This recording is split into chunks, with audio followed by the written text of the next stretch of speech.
is that this will be recorded, and I'm going to be nice enough to drop it in there for everybody.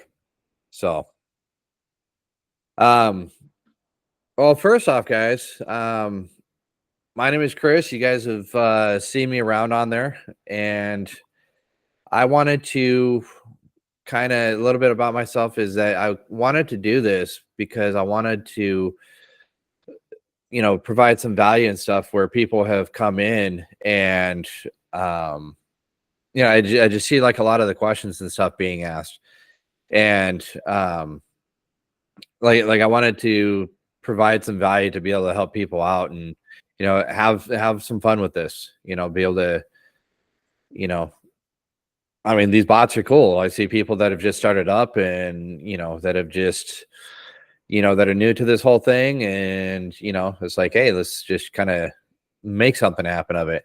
And so I've been with these bots since about December, right? And so now 4 months later itself, I mean, obviously I got other things going on, and I've got my own agency too. So I've been definitely busy doing a lot of stuff. But I've recently started getting back into doing the bots here and stuff, and I just saw a lot of questions, and a lot of them are simple questions, a lot of them are more complex and stuff. So I like doing these things because it actually gives us the opportunity to kind of help each other out as well. So I actually host a bi-weekly meeting itself too, called Integrators Unite. And basically what we're doing there is, in that Integrators Unite call, is it's a bunch of systems guys, that are within real estate. And so with that is where I've kind of gone through to, to kind of to do more of this, because I want to be able to provide more. So in that Integrators Unite, that's the systems people, the ones that were taking all the systems, putting them in place for other investors and other real estate investors and stuff, because we're on multiple teams, we're helping out other people, and how can we help streamline their business? And I actually sell my service to be a part of somebody's team to manage their system, and I get percentages of the deals, or I get a monthly fee, things of that sorts. Now, it's great because I don't always have to be in their system, not all the time, but when something happens, they're able to give me a call, and then I can turn around, jump on, and do whatever it is. And if I'm getting 10% of their deal, hey, so be it. That's pretty awesome that I can actually do that. So I don't actually have to go through and do all that hard leg work and heavy lifting and stuff like that. I can let them do it, and I can get a small piece of the pie and just like be on the backside there. So that's one of the reasons why, one of the things that I do there too. So I love doing these, especially with the systems and stuff like that. So that's awesome. But I wanted to really do something for the Aminos community here, with these bots, because again, like I said, I hadn't seen anything in there, like no YouTube videos other than the things that Keenan has done. And, I love what he's got going here, but there's all kinds of different uses itself too. So, that's kind of how I want to do this here is I want to utilize it to help give back to you guys, help you guys out with any questions, because I know there's some new people, there's some experienced people, and like, hey, what I'm doing is not set in stone for everybody else. It doesn't have to be, nor do I, approve of what Janelle is doing. Like, it doesn't matter, because she's making bots for a different company, a different process, a different way than what I'm doing it, right? And so we all have different ways of going about this.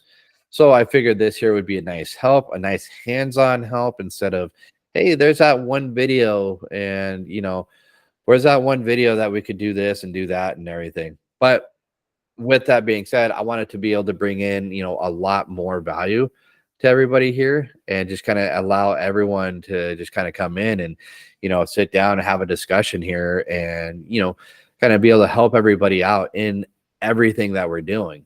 I want to be able to help help everybody out as much as I can, as much as I know of, and just kind of do that, right? There we go. That's better. Pin myself. And so yeah, I mean, we're gonna go. Does that sound good with everybody? Yeah. No. Take the silence as a yes. Yeah, it's fine with me.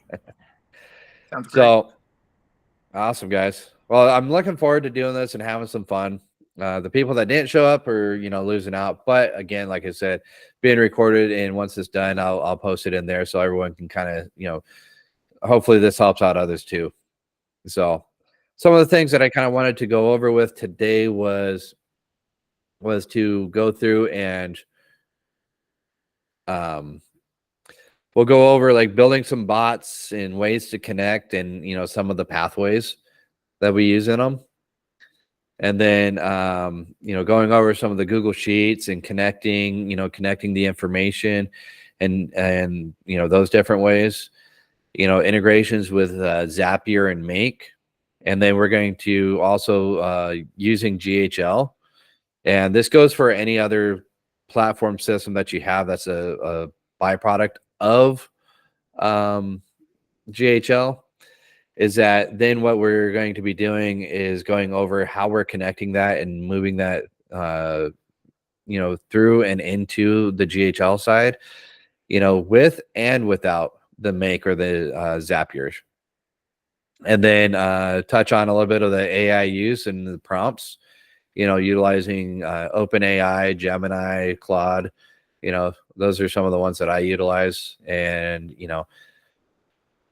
just kind of go about from there. How's that sound for everybody? Awesome. That's good. Cool. Yeah, you guys are free to raise your hands and stuff like that. I'll try to do what I can. The chat itself is open. So with that being said, I want to so I just want to touch on a few things here with you guys. Is that I'm going to start sharing my screen here.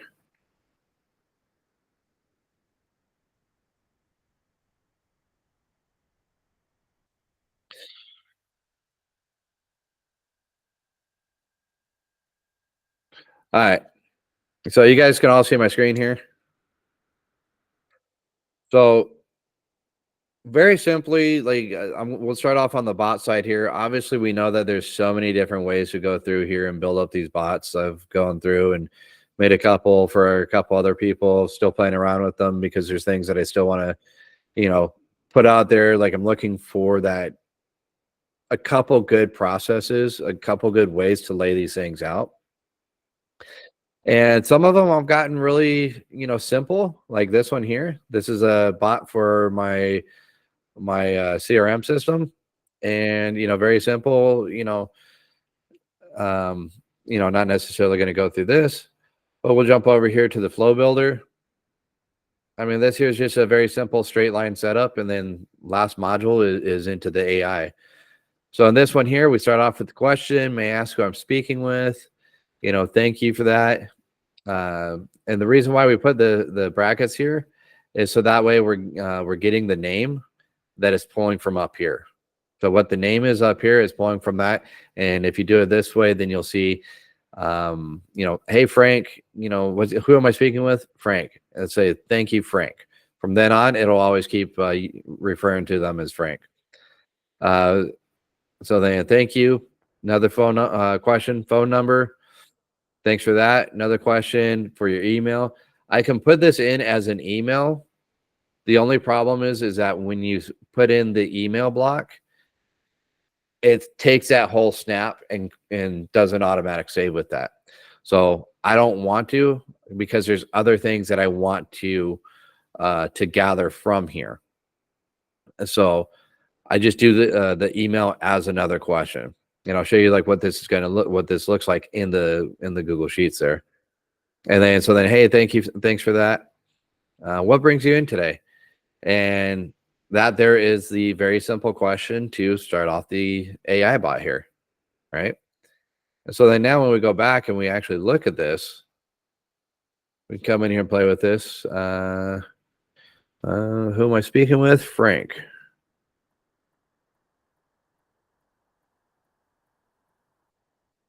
Thank you, Frank. What's a good phone number for you? 334 456 7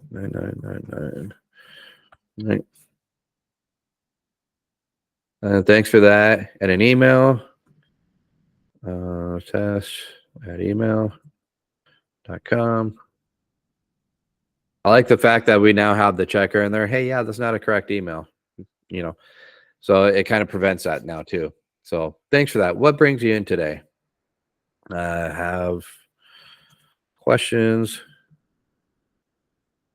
about a CRM, right? How can I assist you with your CRM questions today, Frank? So you see, at this point, I'm in the AI section.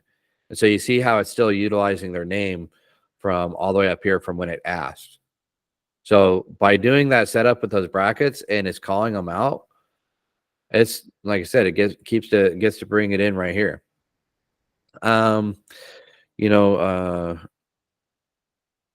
Looking for a lead system.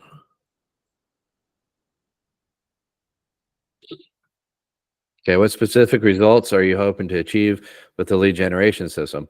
So now what I actually did in this prompt too is I actually put in where we're wanting it to, kind of ask some kind of specific questions. So, how can I assist you with your CRM questions? Looking for a lead generation system. What specifics are you hoping to achieve with a lead generation system? Okay. Get better leads. So What Chris, challenges?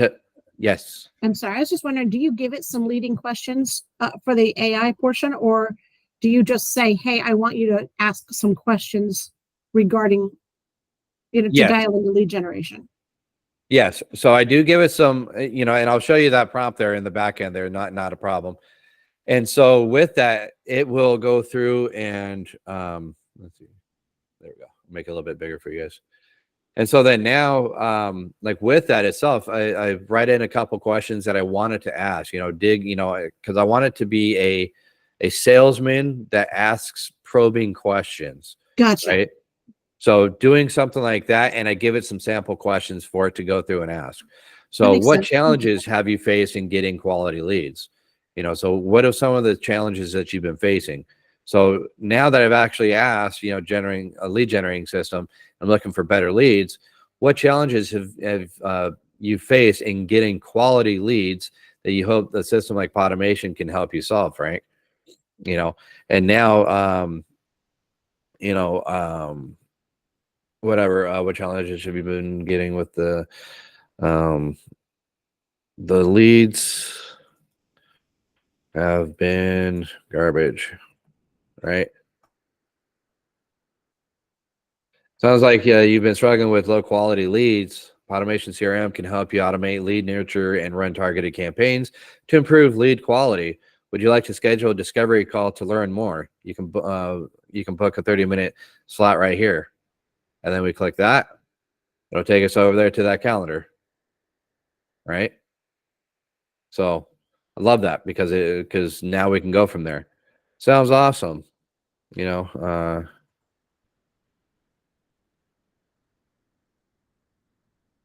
to hear that, Frank. Feel free to schedule your discovery call at your convenience. If you have any more questions, don't hesitate to ask, right?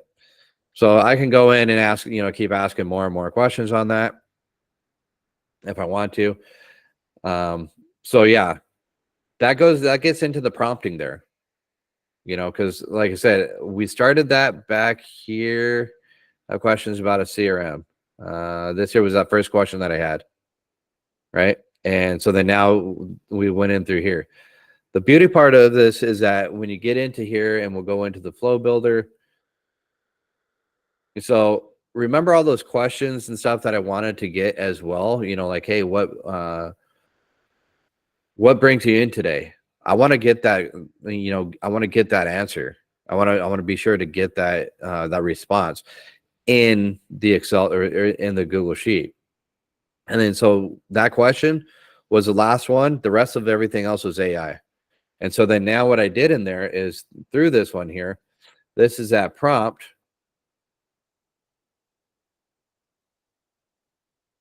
So this is that prompt. You know, you must keep responses to 45 words or less. There's email, phone number.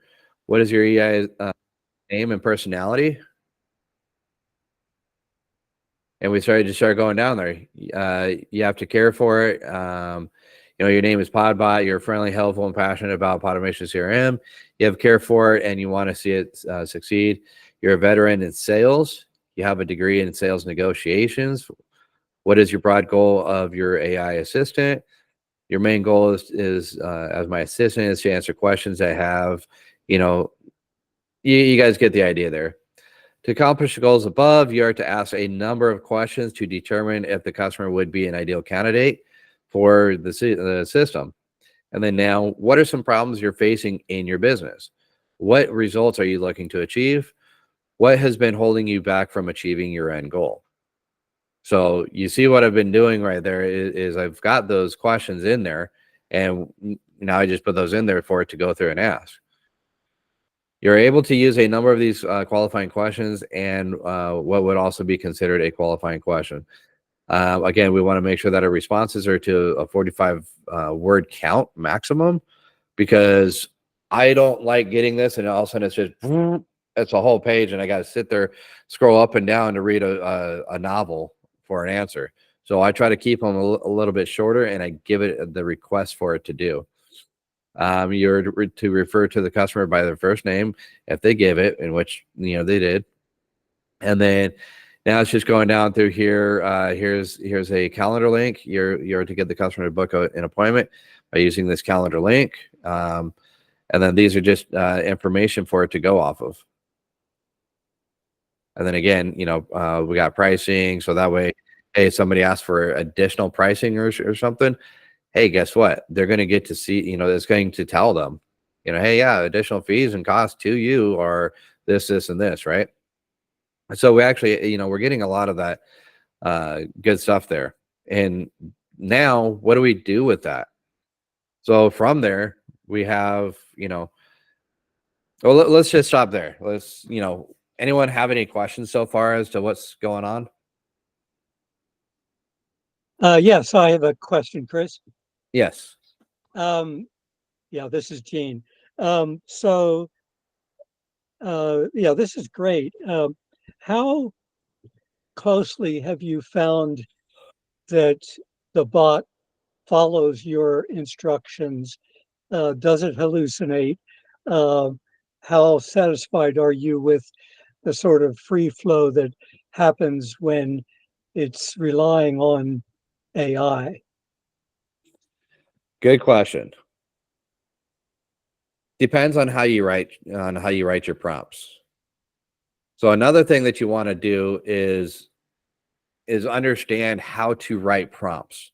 And I'll touch more on it in the back end, but in reality, you have to tell it what to do. Like AI, if you're using ChatGPT or anything like that, you have to tell it what to do and what you want it to do. So I need your help, or I need help in creating a prompt for an all-in-one CRM system. And, you know, then in turn, you can go through and spit that out and then make those adjustments. And the beauty part is, though, too, is that when you're on that page of that AI, it still saves that whole conversation that's on in there. So whatever you asked it in the beginning, you can say, hey, I like what you did in the beginning. Now, can you elaborate more on this? And then it will still stay in that whole conversation and then continue to elaborate out on that. So you don't have to keep asking it new things again. So yes, it does matter about your prompting. What do you want it to do? What is its goal to do? For me, I wanted to book appointments for me, right? But I also wanted to ask, you know, I wanted, you know, people to ask those questions. So I wanted to go through and ask a couple questions to get them enticed and stuff. And that's why it's like, hey, well, what's been holding you back? What does, if you're able to achieve that, what's that going to look like? Right. So then things like that now gets people thinking about what they're asking for. Well, like, man, like if I could get those leads, what would that look like? That'd be awesome if I could get those leads. Then I wouldn't be worried dealing with, these garbage leads. I can have more quality leads. Exactly. Exactly, Frank. That's the purpose of this, of the CRM system, is to help you and streamline that. Oh, that's great. That's awesome. Because now that's their problem. All right. So really, yeah, doing that. Anything else? So did you use ChatGPT to create the prompt? Yes. Okay. Yep. And again, I can show you guys many of examples of prompts that I've written and stuff. I actually set up another one here too for today too, of another way on how to set this up. And mind you too, this here is just in a straight line setup. Now they don't always have to be in a straight line setup, because I know there's other questions too of like, what does anyone have the question of what happens if you have multiple branches in there? How does that work? And how does that look like? Yeah, we'll be touching on that here today too. So with this one, yeah. yes, Reyes. So I was thinking about, one of the things that we can use, on the prompt are rules, like here are the rules or parameters. Yes. If someone says no, then you stop or you thank them or, so do you use that on your, on your prompts? Do you set rules and boundaries? Yes. Or even, I've been getting some derogatory language, so would it be possible to set rules? For example, if they use some kind of name, email with human body parts, a gender, so have you used rules to kind of weed them out, or? Yes. So having those kind of rules in there, you can actually, it does help you out. So the things is like, because essentially we want to try to break our systems, right? That's essentially ultimately what we as developers here want to do is break our system, before we put it public. So with that, I try to do stuff like that. Like I want it to go off the handle and I try to say things to make it go off the handle, but then so that way I can correct it and go, okay, don't wig out and go, you're AI, just say, hey, I don't know the answer to that, but I can get, I can put you in touch with somebody that can, or, here's our email if you need further information. You know what I mean? So there's ways to go around it. There's definitely a lot of different ways to go around it. And this is where playing with your prompting and the way that you have it set up and understanding how you're talking to it is definitely going to have a big impact on that.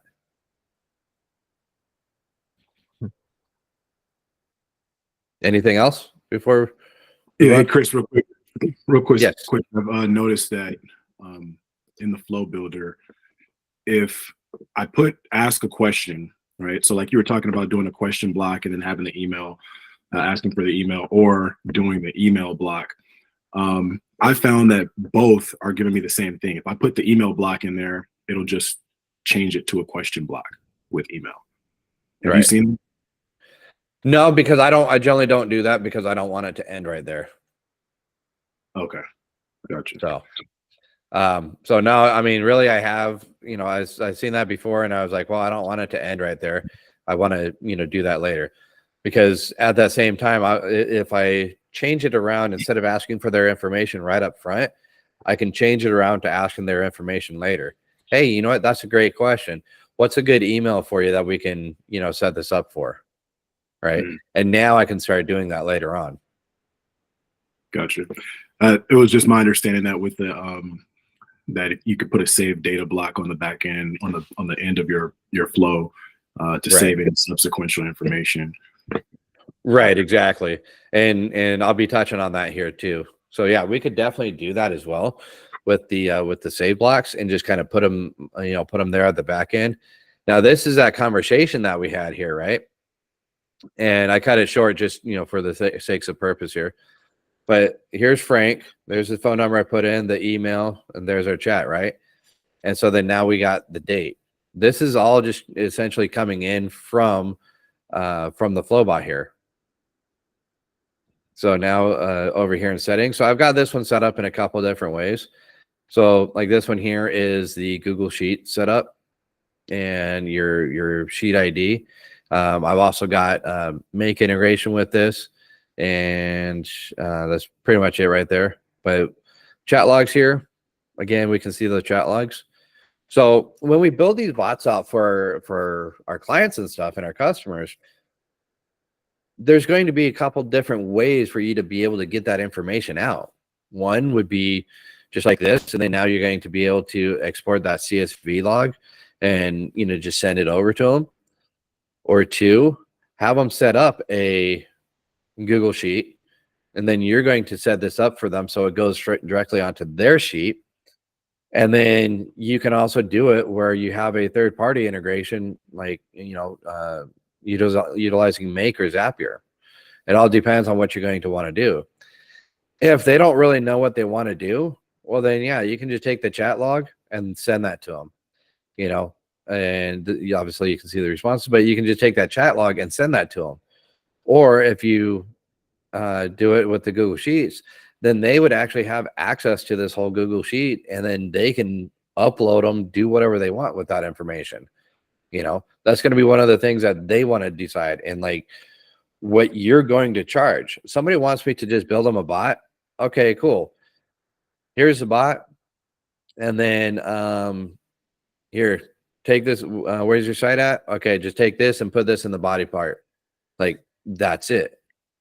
Okay, and I'll charge you $50 for the bot. You can have the do whatever that you want with it afterwards. But then now the charge goes up if I got to go through and connect up a your Google Sheet, because now if you do something to that Google Sheet, now I'm going to charge you $47 a month, because now I have to manage that Google Sheet there for you. If Manfred turns around and deletes the sheet out there for whatever reason by accident, well, now he can call me back and say, hey, dude, I deleted that sheet by accident. Okay, cool. Well, I got to redo another sheet for you. So then I got to get access again, right? So then again, that means me stepping back in. That means me having something else to do.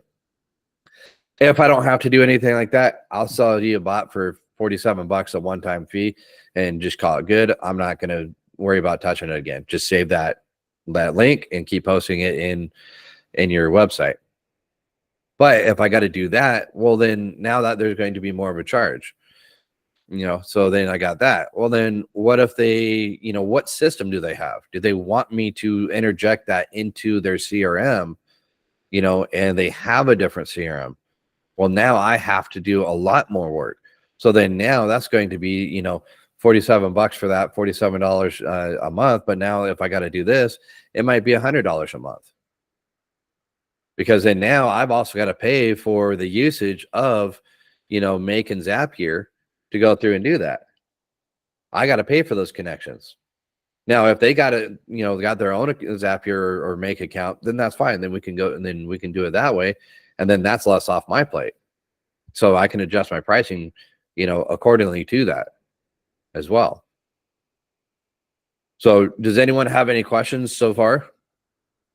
Yeah, I'm so sorry that I came in late. It's about 2:30 a.m. my time. I set the alarm on my mobile phone. Somehow it didn't ring. So I've been up until 1 a.m. and then I closed my eyes for a short while and then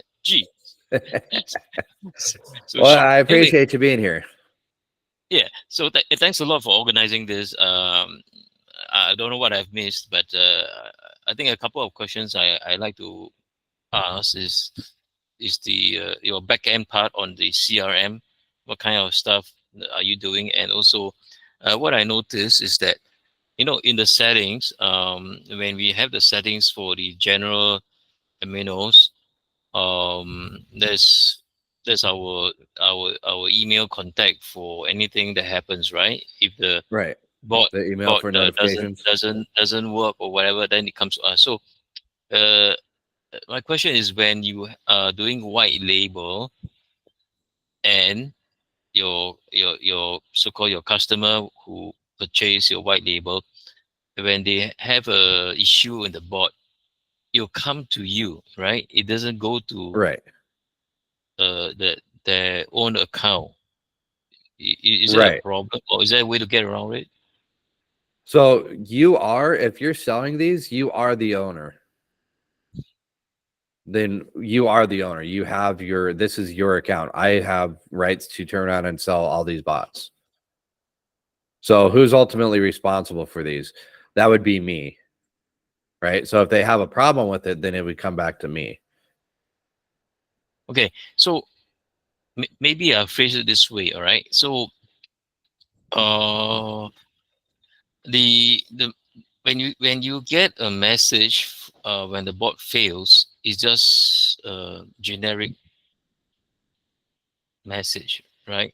It doesn't point out to who is the user of that bot. So Oh, okay. can't Okay. I identify who's the one that has got a problem. Okay. So if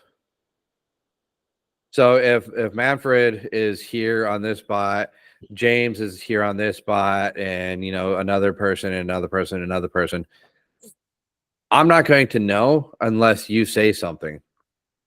I haven't seen those issues on this side, but that's where you coming in, depending upon how we have the system set up and the pathways on the Google Sheets as to what's going on. If you're getting the Google Sheets, then that's, you're going to be able to see what's going on. Hey, I'm not getting this information, so we want a different field of information. Okay, well then, yeah, they're going to come back to me to let me know that they want that field of information. Right. So ultimately it's still me. Hey, Chris, can I jump in here real quick? Yeah. Hey, so Manfred, I think what I'm hearing is, if somebody has a problem with one of the bots that you sell them, does that information come back to you? I don't know that it comes back to you automatically, but in that settings section of the bot where it says email notification, you can put their email, right? That's another easy way for them to get the information in the leads. You can put their email, and what they'll get, I don't know if you can see this, but they'll get an email. Let me see, let me turn this down a little bit. They'll get an email like this. Okay, I've tried on using different bot, and then when I go to this setting, it doesn't change. That means it's basically back to your default, our email. So do you see where it's on his screen where it says email for notifications? Yes, but that is our Aminos account. It's not the setting for the bot. No, that's the setting for the bot. Where he's So at if right this now, he's in that specific bot setting. And so the email that you put there, you can put your client's email, and every time a lead comes in, they'll get a notification from a generic email called lead notifications, and they can see the whole conversation. Yes. Okay. And it'll tell you which specific bot it is at the top. You mean the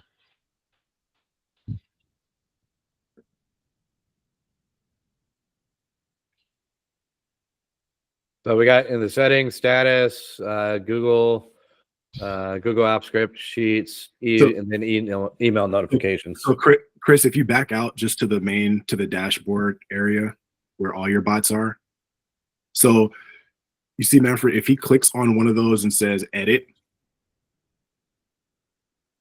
and then goes into his settings, that's just for that specific bot. I'm not too sure whether I gotta try and that's why I'm trying to figure out whether this settings here, is it a generic setting or is it for individual bot? It's for individual bots. So if you go Okay. back to your dashboard, you just go and you select on edit for your bot. Okay. So these are all individual bots here. So anytime I select this one, okay. that At least okay. information in there. Thanks. Then I got it sorted out already. Thanks a lot. Yeah. Absolutely. Okay. Thanks a lot, man. Absolutely. Yeah. Thank you. Maddox. Yes. Thank you. And that's why we do this, because like I may not always understand, somebody else may pick up. I mean, I love it. I bounce ideas off. If I know how to do something, I will still bounce ideas off of people just to make sure, you know, if I know how to do it, great. Just to confirm it, right? So I do that. Yep. If I'm putting a word character account, can Christian just make sure to name your account like hey there, otherwise the client will get a hey company name. Yeah. So cool. Any other questions here with the bots? Oh, yeah, Yeah, I've got quick another question. question, Oh. Chris. Go ahead. Yes, Gene. So, can you talk a little bit about how the token business is handled? In other words, I think we get a certain, I'm a brand new user. I believe, if I understood correctly, we get a certain initial allocation of AI quotas from OpenAI. But if it goes beyond that, then do we end up having to pay that? And how is that monitored in this application? That one's kind of news to me because I don't know of a limitation on that. As of right now, there's no limitation. It sounds like Kieran is going to be updating that. That's what he's doing with Aminos 1. They're working on a system where there will be a certain amount of credits every month or however he decides to do it. As of right now, he's allowing us to have that integration with OpenAI for free. And so that's not being monitored. Yeah, exactly. So we're completely open right now. That was my perk with this too. I was like, hey, there's no limit on this. Cool. Yeah. Yeah. So yeah. That answer you, Gene? Yeah. Okay. Just one other quick one. Let's see. Actually, I forget what the other one was. I think somebody else had a question, so I'll come back later. It was me. Either Diane or yes, Diane. Yeah, no, it was more about, I noticed that when you had programmed your bot to use the person who's interacting with it, their name, can you think of a way to have it do that, but not do it all the time? So like, I don't know if every response, like that one that you had, I think his name was Frank. So, thanks, Frank. Okay, Frank, how about this? Well, Frank. You know what I mean? Like, is there a way to say every second or so message user's name, or every fifth or something like that? So every single response, and maybe it doesn't do it every response. I didn't look that closely. Yeah, no, it doesn't do it on every response. Oh, good. Okay. So like for mine here, in my, let's go back. So in my prompt here itself, it said, so try to use their name if possible. But yeah, it just says username, from time to time. Okay. Basically. So I don't want it to be like, yes, Diane. Thank you, Diane, for your help. And I mean, that there gets annoying, but like, hey, Diane, great question. Now how this here actually works, or so then that way it's not getting in, it doesn't get to, too complex. You know, I don't want to hear that all the time either. But if I hear it a couple times, hey, at least I know that it's recognizing me. Yeah. Okay. No, that makes sense. It's really all about how you put it into those rules there. So, okay. Or Yep, guidance absolutely. or prompt or whatever. Yep. Janelle, did you have a question? I did. Along similar lines to Gene's, something I've been wondering is, as I'm trying to figure out different tiers and things that I want to offer for clients, I have some that, like, I'm supporting course creators, online course creators, and so they want to upload their course content. And some of them, I mean, we're actually hitting the limit for tokens. And I'm like, yeah, so that obviously is going to hit my, it's going to process way more than somebody that's just got like one page on a website answering questions about the business.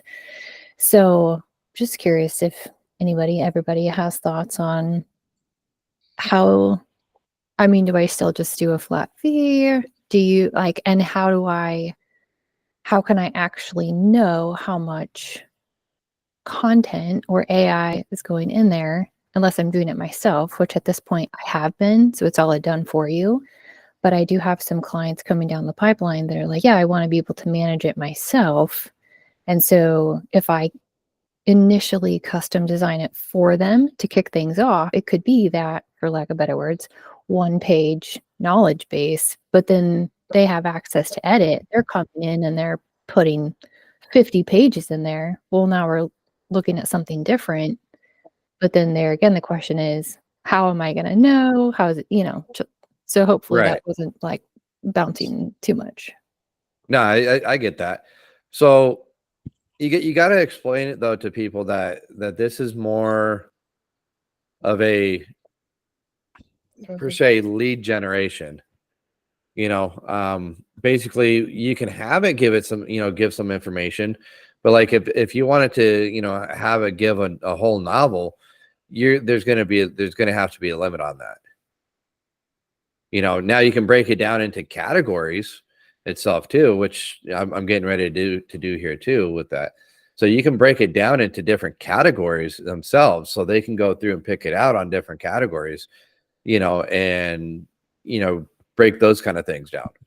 But in like 50 pages of something, like that's them wanting that bot to try to close that whole thing. I want, primarily their lead generations. We want to give them some information, let them chat with it, and then that way we can collect their information, so that way we can move forward with it. I get that. But for clients that are like, but I wanted to do this thing and I want to give it all of the information, how do we regulate that? Right. So that's where you got to do it. That's going to be you on your selling process for this is, hey, this is what this is for, but we can do more. How much are you willing to really do with that customer and for that client, versus everything else. Like, I want people to sit here and like, what I'm doing for. Now, again, it's going to be different clients all the time. Like in real estate, we're trying to get sellers to stop by. We're trying to get other people to stop by, right? And we're just trying to get that information, and then we can also carry it on in different ways. Yeah, Christian, I see your note, and that's exactly your knowledge base for every reply. So the more information you're using in the AI block, the more tokens it will use. Yeah, Christian, exactly. And that's why I was like, do I just not even have a tier where I allow clients to have access to their own account, and I just have strictly like a done for you, which I'm not loving because I do have some very hot leads right now, but it's contingent upon them being able to edit it themselves. So that's the part where I'm like, how do I structure this one? Well, that is one thing that you can say. What? Where are these tokens? I haven't seen the tokens. Where are you guys seeing tokens at? Oh, within your open they're AI. talking about the right here. So if you look in here, there is the 25,000 limit. Yeah. Okay. That's why Yeah, that's why I was saying you can break it down into blocks for different things, because there is a limit there, but within itself, it's still kind of getting what what you want. It just depends. There's a couple of different ways to go about doing it too. So yeah, it is so low, basically a penny a day for like a couple different AI setups here that we can sit on this thing for like ever. Not trying to do that here, but yeah, like how I kind of did this here. Here was like the information, the what I wanted to do, the things that I want the system to do, and then I put in, do this, do this, do this. These are key points that I wanted to touch on, or that it has the ability to, which is all the other information that I wanted to. Mhm. Okay. I did have another question about what else possible. I don't know if that's coming up, if you've got that kind of on the roadmap for later today, or if now's a good time. Yeah, go ahead, ask it. So I was sifting through the Aminos community, and somebody had put something in there about a lead that they got for property management. And then Jason had gone in and wrote a reply that's like, yeah, here's here's the prompt that I would put in. And it went through all of these different things. And he was talking about math logic to provide value-based solutions. And it was like tenant inquiries and request handling. And then, the AI bot would provide 24/7 responses. Another one is that would automate reminders for lease renewals and assist in generating renewal documents. Another one, AI can automate collection and initial analysis of tenant applications. And then, there's a few others in there. And I'm like, this is amazing in theory, but what's Right. actually possible with this tool? Like, can all of those things actually happen with this? Or like, what are our parameters? Right. Really, it's AI itself is kind of up to your mind's content. So you could do a whole, there's a whole lot that you can actually go in and get it to do. Now, what is it that you want the specific bot to do? Okay. That's going to be dependent upon what what you can do, and what you're capable of as well. Because again, how far backwards do you want to bend over for somebody? Just to make for whatever if somebody says, hey, I want you on call. Okay, great. I'm going to charge you $1,000, every month. Mm-hmm. Oh, well, I can't afford that. Okay, well, what do you want? This thing ain't worth but $50. Okay, great. Pay me $50. Here's the prompt that goes in there. And then just call it good. So this is where you are doing it for yourself, because it's your own business, right? So you can sell these how you want, very simple, more elaborate, or you can have a basic prompt set up, a basic layout, and just sell those bots. Because hey, Manfred might be, looking for something that gives a lot more information about things than what Maddox wants, and Maddox is looking at just generating leads. So it might be a little, two different scenarios that's going to be going through there. So what kind of clientele do you want? Yeah, I hear that. I guess it's the boiled down question for me at this point is, can it actually do those things? Because if it can, I do have connections for property managers in particular. So that one caught my attention. I'm like, Right. Oh, that'd be amazing if I could pitch this, but I don't even know if it can actually do all of those things. Right. And now doing stuff like this, brainstorming is itself. I'd like to, actually host a couple more of these too, where we can go over things like that, like, hey, how can we do something like that?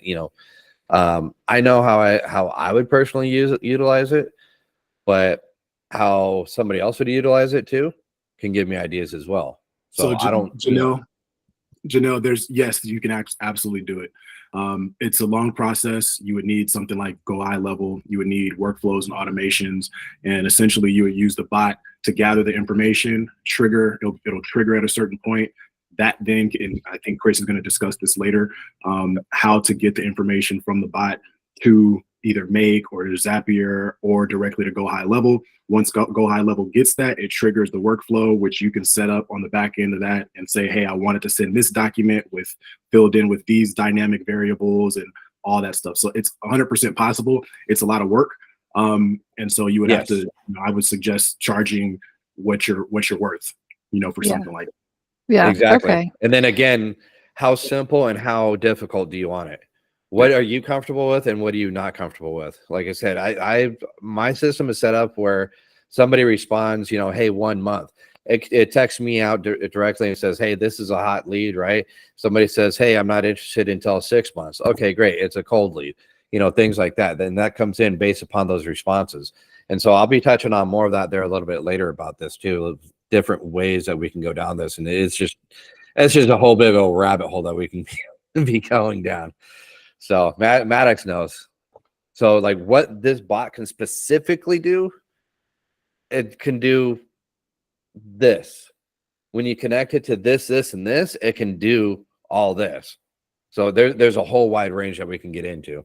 So it's a matter of really positioning it to be a gateway and integrating with the other pieces in order to make the whole machine run, depending on what that whole machine is you want to actually operate. Because if somebody responds and the choices are red, green, and blue. If somebody chooses green and is connected into their CRM, their system, now we can trigger it up to send out this contract.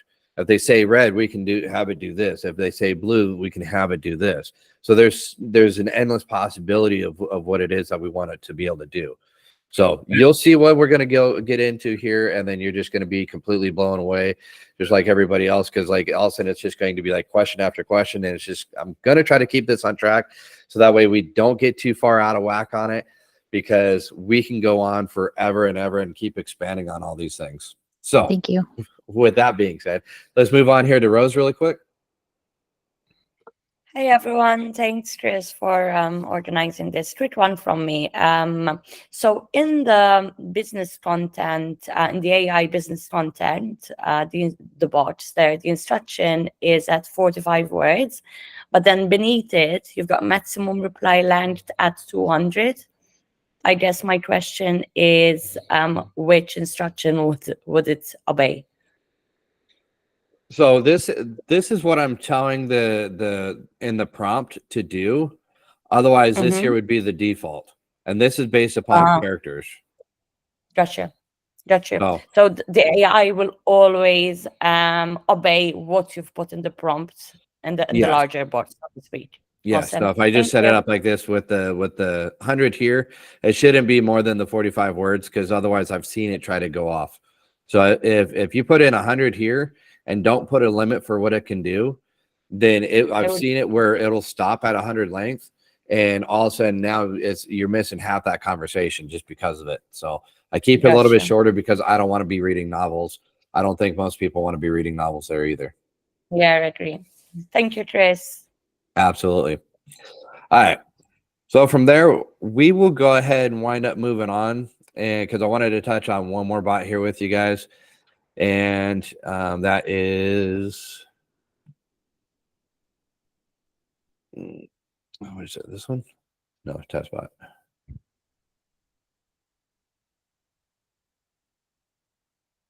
Yeah, I think it's this one. So like this one here too. This is where, this is a different one here too. So this is where I was talking about where you can come down and do choice fields and then have different things going on. So we have different AIs going on, speaking specifically about that information right there.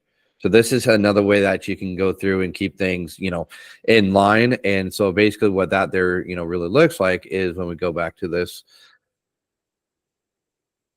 we got the bot where it brings you into local real estate. Who am I speaking with? Thanks. Check out this video. What questions do you have? Seller financing, sub 2, or contract for deed. If we remembered back at the flow builder, it came down into that. So now if I go into seller finance, now I want to put a message block there to get you to ask a question. What question do you have about seller finance? And then again, we can go down, what that looks like. How does that work, right? And now again, that's where AI is going to go off and again, trying to keep it to a certain length, because I don't want to have anything pretty much bigger than this. So now it just starts going through, and now this is where this block is. The limitations though are the fact that after here, once it goes into an AI block, I'll be so happy when we can get it to trigger to happen, is that once it goes into an AI block right now, there's no way to come out of it. So it's got to be at the end of it. So we want to try to make sure that like you've collected all your information. Now, again, when we go into the spreadsheet, we can still get all this information out here, and I'll show you what I actually do with this information here. So coming into like our different branches itself too. This is another bot. So this one here, this other bot that I'm going to show you, this one has multiple branches. Yeah, the little bot. So this one here, I'm not going to go through the whole questioning on it, but you'll see here that it starts up here. There's a choice, one side or the other side. There's another set of choices, and then this one is done. This choice comes down here, and then we have another set of choices, and then we're done there. These are looping ones. So like this is, would you, you know, if you would like to have, you know, book an appointment, this here, this loop goes back up here to this AI block, which is, where did that one go? Which is back up here somewhere, wherever that AI block is. Oh, it goes back up to right here, right? And if somebody wants to book an appointment, then it goes to another block. So you don't have to keep making these same booking appointments or AI blocks and stuff like that, unless you need to, like I just showed you in the other one where there's different options that I want them to, that they can speak on. So again, this here's another one that is like a little more elaborate here. And looking at this spreadsheet, we can actually see that, okay, welcome, name, field, email, address, reason created, and then the bot messaging, right? You'll see how some of the stuff shifts because of the pathway. So this is one of the things where a Google Sheet will not necessarily work out, depending upon how complex your bot is, because of the sheer fact that this went down a different path. No, I'm done. Do you want to ask any more questions? You know, that's right there. Yes, I want to ask more questions. And then it goes on and it has this conversation.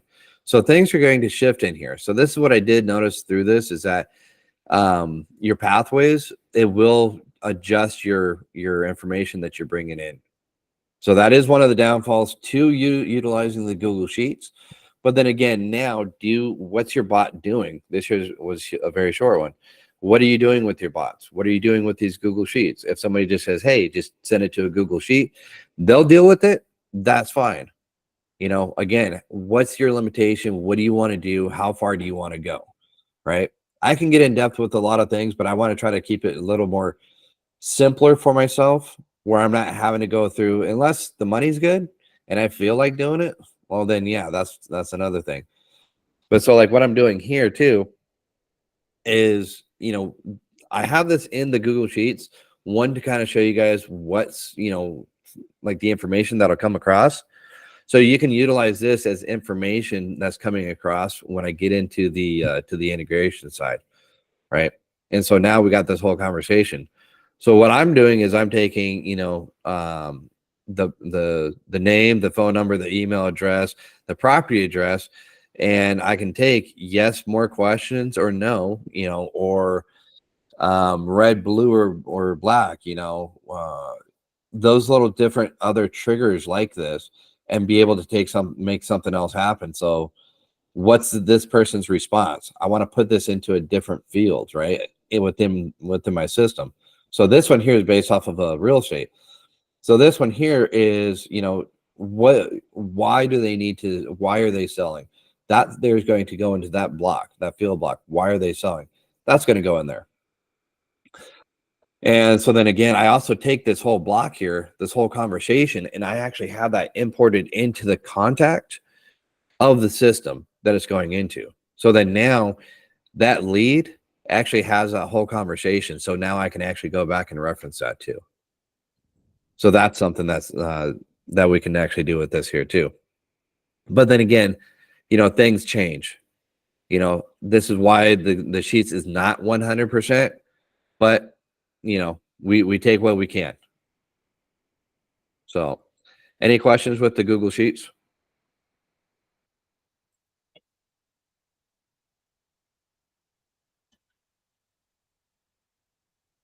Okay. Okay. Leaf. Leaf. Yes, you can unmute.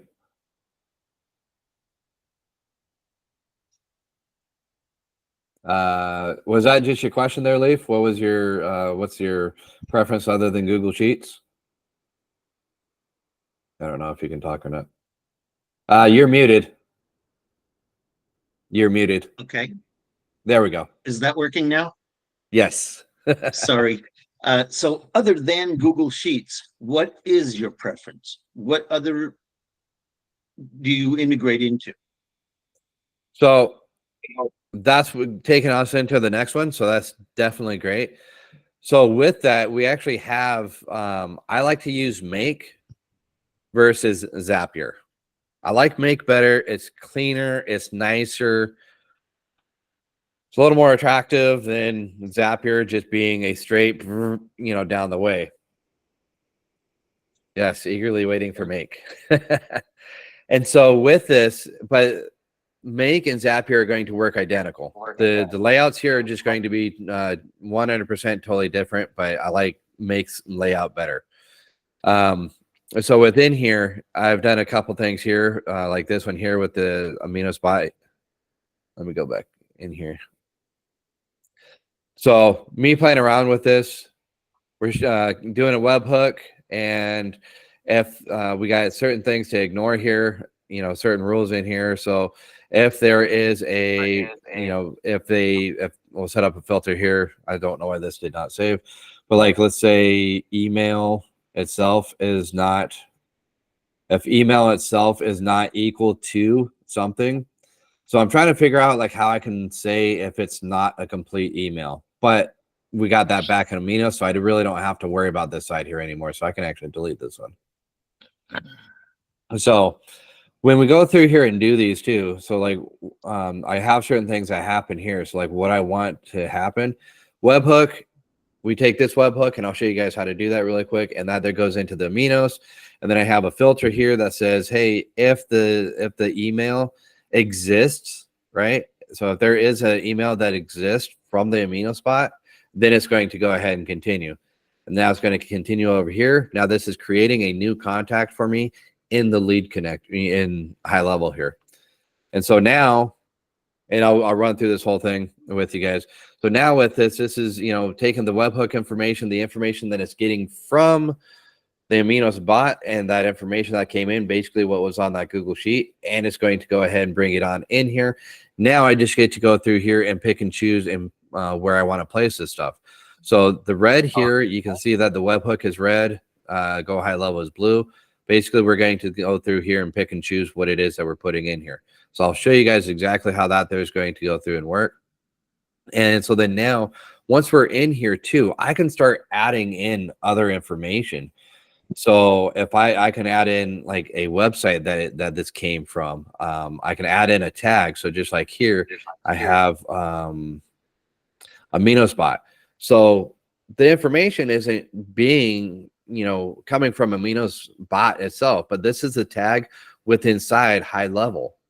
Okay, so this is where I'm going through and add in. I could put in whatever street address, city, state, whatever. I can just go through. I can write something in, and it's going to populate it with that. But what we want to do is we want to utilize our fields that we have over here, right? So one of the things that I do in here too is I want to know, like, obviously they came in through my system, through my bot. So one of the things that I want to do is, do I have it in this one here? So these are all the different fields that are within inside my system, my CRM there. Okay, so no, I don't. Okay, yeah, I do. So like, because they came in through that bot, I can automatically say, yes, I'm going to opt them in, and I can select the date that they opted in at. And I can utilize the date that this was created, being this right here. Now I can go through when this here comes into my system, because for me to text anybody out, this block has to be checked. right? So now because they've opted in through my Aminos bot, I can have it come in here and automatically have things go through and be advanced just like this. So now I can have all this stuff going on, you know, for anything else that I want over here. So if I'm collecting information like bedroom bath count, square footage in the Aminos bot, I can have it also populate in here too. Okay. And so then now we just do that. And then this here is just a catch-all. If there is an error type and the error type is equal to whatever it is that I want, then I can have it ignore that. So that's the cool part here.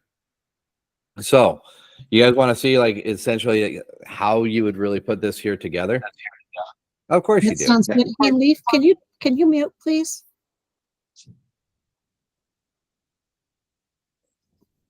Thank you. Of course we do here. So when you do this, there has to be two sides. One, your system's going to create a webhook, and then you have to have a place for it to go. Okay, so that's how Make and Zapier work. Okay, so I'm in this case here, I'm going to make a new one, and we want a webhook, right? And we're going to do an instant webhook. So when the information is received, we want the system here, we want Make to capture this. Okay, and how we're going to do that is one, we already selected the webhook, and we're going to create a webhook now. We can call this whatever, test bot, test buddy, whatever, right? And then now we're just going to go ahead and save that. And then this right here is what we're going to go ahead and be collecting. You can copy it from there, or just click copy address to clipboard. And right now it's showing that it's trying to gather information. It hasn't gotten anything. So what we're going to go ahead and do is then now go back here to our Aminos, and let me grab the other bot that I was looking at, that other test bot. And so we're going to go back in here to this test bot because I don't have anything set up here. And then now we're going to take that webhook and just paste that right in here. Okay. Make sure that we save that. Boom. Okay. So now we got our webhook here, right here. Back over here, it's still searching. We need to send some sort of information over there so it can actually catch this here first. So now we're going to be back here in this bot, and we're going to come back in here. And we're going to, now it needs to send some sort of information. So now we have to trigger this thing to start. So I'll just reset this. What brings you into local real estate? May I ask who I'm speaking with? Thanks. Check this video out. Yada yada yada. What questions did you have? Seller financing, and then great, and then hi there. Just to get some context here, what is seller?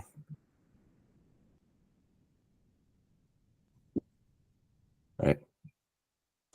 Okay, so we got some information there.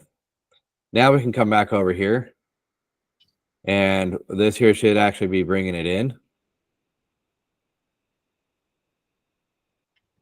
But now we actually have that. We can run this module only.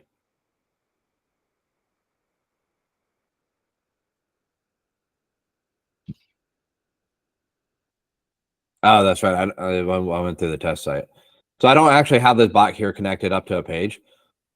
So what we would actually do then, and I don't want to go through that process of setting up on a temporary page. I didn't even think about that. We can look at it on another one. Anyways, it's looking for the information here. If this here was a legitimate one, it would actually be going through and looking for that information to grab and bring on over. And so once it does that, then it's going to activate this, and it's going to go, hey, yeah, we got that. Actually, you know what? Let me see. Do I have?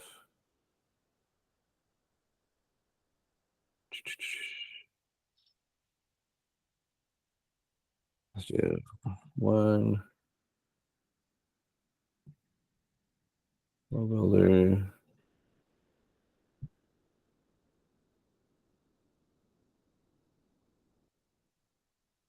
Okay, So yeah, we just got 2 minutes here to wait, but that's what it's going to go through and do. That's why these things are important here too. So send AI chat log to enabled integrations after a certain time. So in this case, these are set up as 2 minutes. So if we look at it, it would be, we can set it up as instantaneous too. So let me go ahead and save that. So then now we should be able to bring something in.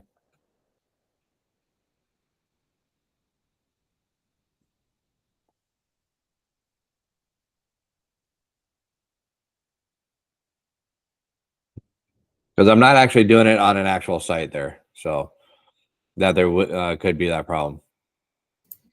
Chris, does that mean if you're building something for a client, you would build the bot, whether you talk to them first or not, whatever, you build the bot and then would install it on whatever site they want and then go back and do this? Yeah. If you were doing this for a client? Okay. Yeah. So this again depends on if they have their own Zapier or their own Make account. Oh, but true. primarily, again, you want to do it, right? So again, depends on how much knowledge you have. Okay, so there, it just grabbed it, right? So now we've already grabbed that. So it has worked. It's created that. So now we'll go ahead and move that over here, and we will take this and we will go into high level. And so from here, we can do many of different things. Watch events for certain things happening. If something happens within that, or anything. So in this very simple case, we can do get a contact, create a contact, update a contact, delete a contact, all these different things that we can actually do in here. Again, not trying to get into that whole thing, so we're going to keep it nice and simple, and we're just going to go through and create a contact. Okay, we're going to go ahead and connect it there. And what we want to do then is, so information is already over here. I'm going to go ahead and connect this to, which one do I want to connect that to? Do that one. Okay, so now it's checking that account right there. It's checking this account for all the fields it's got the ability to do with. So now in this case, all we're going to do is come in here and go click on email, and we want to go through here and open up the data, and we're going to want to, seller finance would be the section that they wanted or that they clicked on. So we would get their email. We can take their email, drag that over there to the emails, email section, just like that. I want to delete that. We can take email, that'll pop in there. Any sort of data that we want. So like this one here, of course, I just called it field for testing purposes, but you're going to call it something else, like category. And so then now we can go through there and put that into any sort of section that we want in here. And let's say I want to put it into, okay. I don't want to go too far because I just saw where I wanted to put this. So, okay, so we'll put this into seller situation. So I'll put this in here just for the time being. I'm going to put in seller's situation. Where'd that go? Right. So you can see where we're getting the information from, which is from that webhook. Now, what I want to do is I'm going to come back up here and we're going to do AI conversation. You can call these fields whatever it is that you want. And now I'm going to take this whole, because this whole seller finance, that's what I want to go in there. And that's going to be that whole bot conversation. Okay. And so then now, again, update the field, whatever contact field that we want with the information, the date that it was created, right? Like I showed you earlier there. So I'm not going to get into that one. So now we can go through here and save this. Okay. Now what we need to do is we need to get this to pull over from here and see that information. So now we're going to right click on here, run this module only. And what it's doing is it's looking for these things. And what we actually want to do is make a filter here. So if the condition is, well, let's see. Let's just say if the seller finance is not empty. So in this case, exists, meaning that it can be one letter, one number, anything, right? So as long as that there's a field in there that exists, then it will push over here. So, you know, again, now we're going to come over here, run this module only. Oops, got too many things going on. Run this module only, and going to do seller finance. And this is where we can put in like whatever it is that we want, but that's all we got right there. So we're just going to go ahead and do this and see. And now it's just giving me a pop-up, ignoring all errors. So because it says that I have to create a contact in here, I have to have a name and an email. Okay. I didn't pull in the email itself, so that's fine. But again, we're going to just go ahead and ignore all. And so what it's going to do is it's actually going to go through here and connect. So just like what I had actually showed you guys before, because sometimes you do have to go back and forth to connect this. And so you can actually see the usage here that's coming in. And it only took 2 operations to make that happen. 1, 2. 1, it pulled in the webhook. 2, it pulled it in here. And now it created a new contact. So when we go back in here to a good one, like this one here, this Aminos Bot, we can see that today it just actioned, right? Because I made it action. And so it went through here, and we should see Frank, because I believe Frank was our original guy. So we haven't even seen it in my system yet. So you guys are going to be seeing this all at the same time. So go back here to the dashboard just so I can see who that was that came in. Responses. Yep, Frank, right? So we got Frank there. Now we'll come back, we'll go in here to my system. Now contacts. See, look, there's Frank today, 2:15. Yay. So that there was when Frank was created. And now again, because it's coming into my system here, I gave it the tag, the Aminos Bot, and I told it, you know, to already tag it with something here, right? So then now I can come back in here to this contact and now see, you know, there's a phone number, the contact source, you know, contact created, whenever it was created and stuff like that. I think that's an additional. Yeah, date, or not that one. Possible rental income. Where's my AI information too?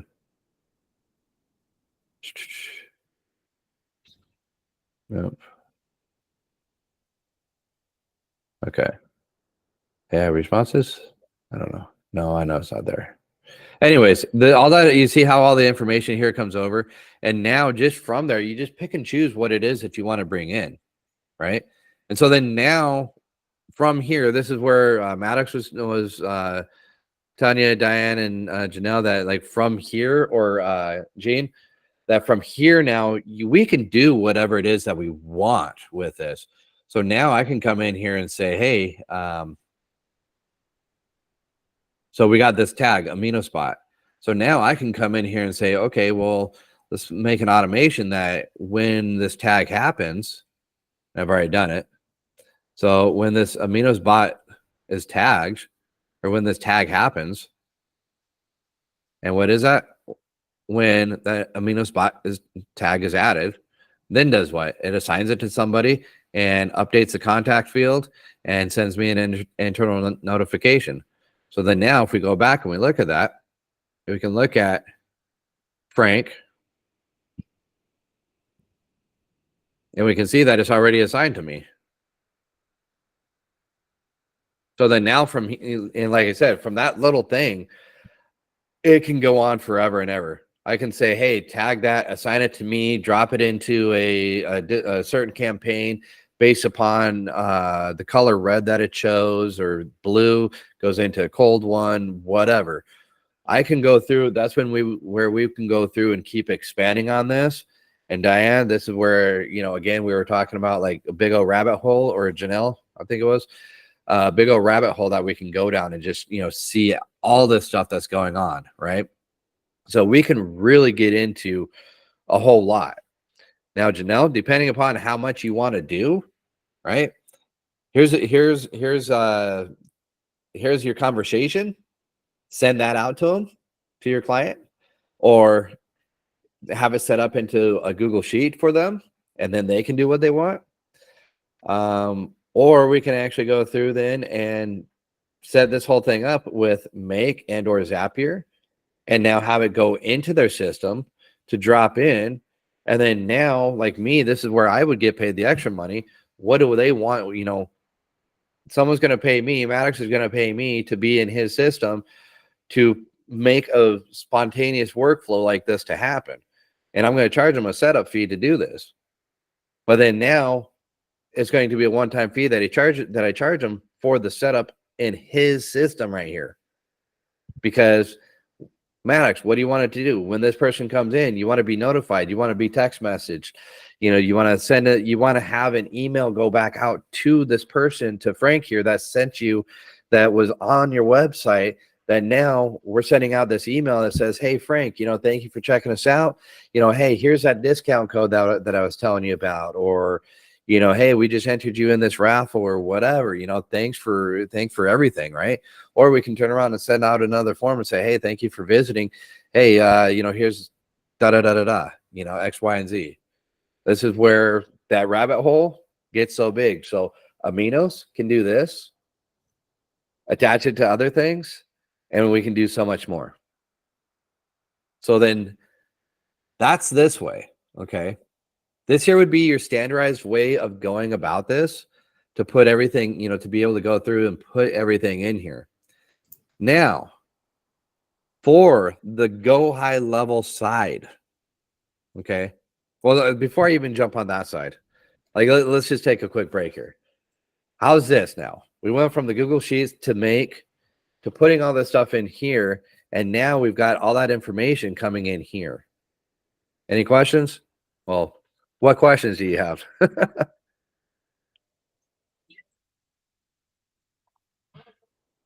I have a question, and I'm just curious, because if the customer doesn't have Go High Level, and I'm not a reseller of Go High Level, I have like 4 different Right. sub accounts with different programs I have, but you know, they're all mine.